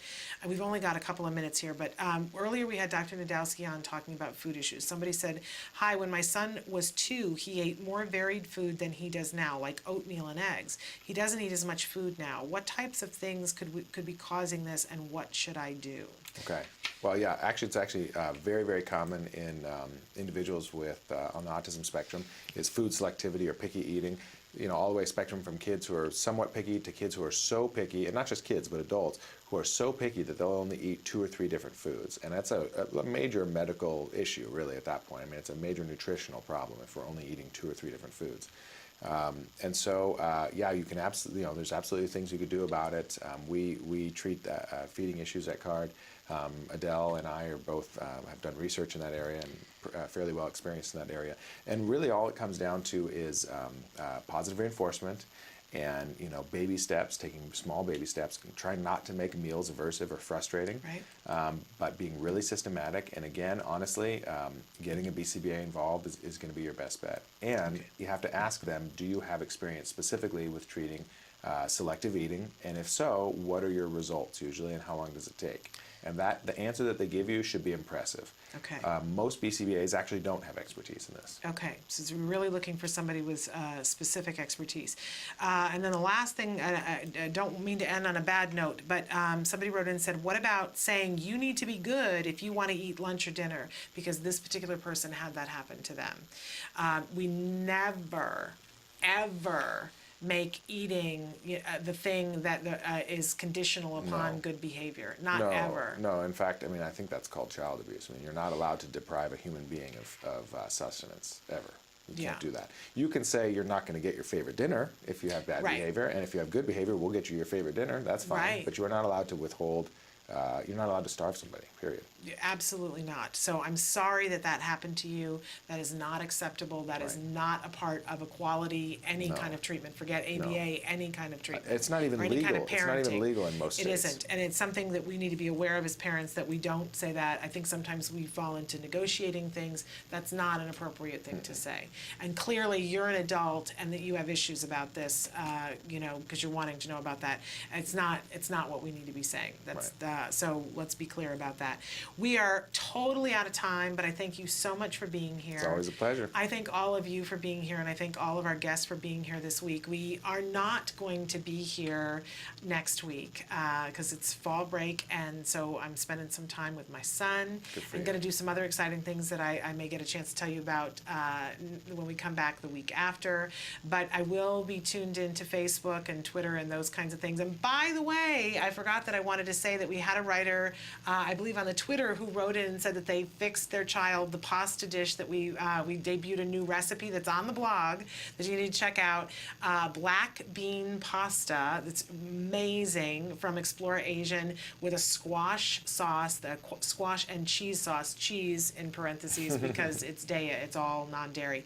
So it's GFCF and it's really good and it has Halloween colors. It was really fabulous. And good. Somebody wrote in and said that they had already made it for their daughter and they were already on their second bowl of it, that they scarfed it up. Love that. Nancy sat here and ate a whole bowl of it on the show yesterday and took the leftovers home to Wyatt. Jim and Jem actually ate it. Jem, I wasn't surprised, but the fact that my husband ate it and there was no wheat in it, there was no cheese in it, and there was no meat in it, and that he was like, that was really great. Do we have more of that? You know it's good when my husband will eat that. And I didn't bother to tell him that there was a vegetable in it. He would have broken out in hives.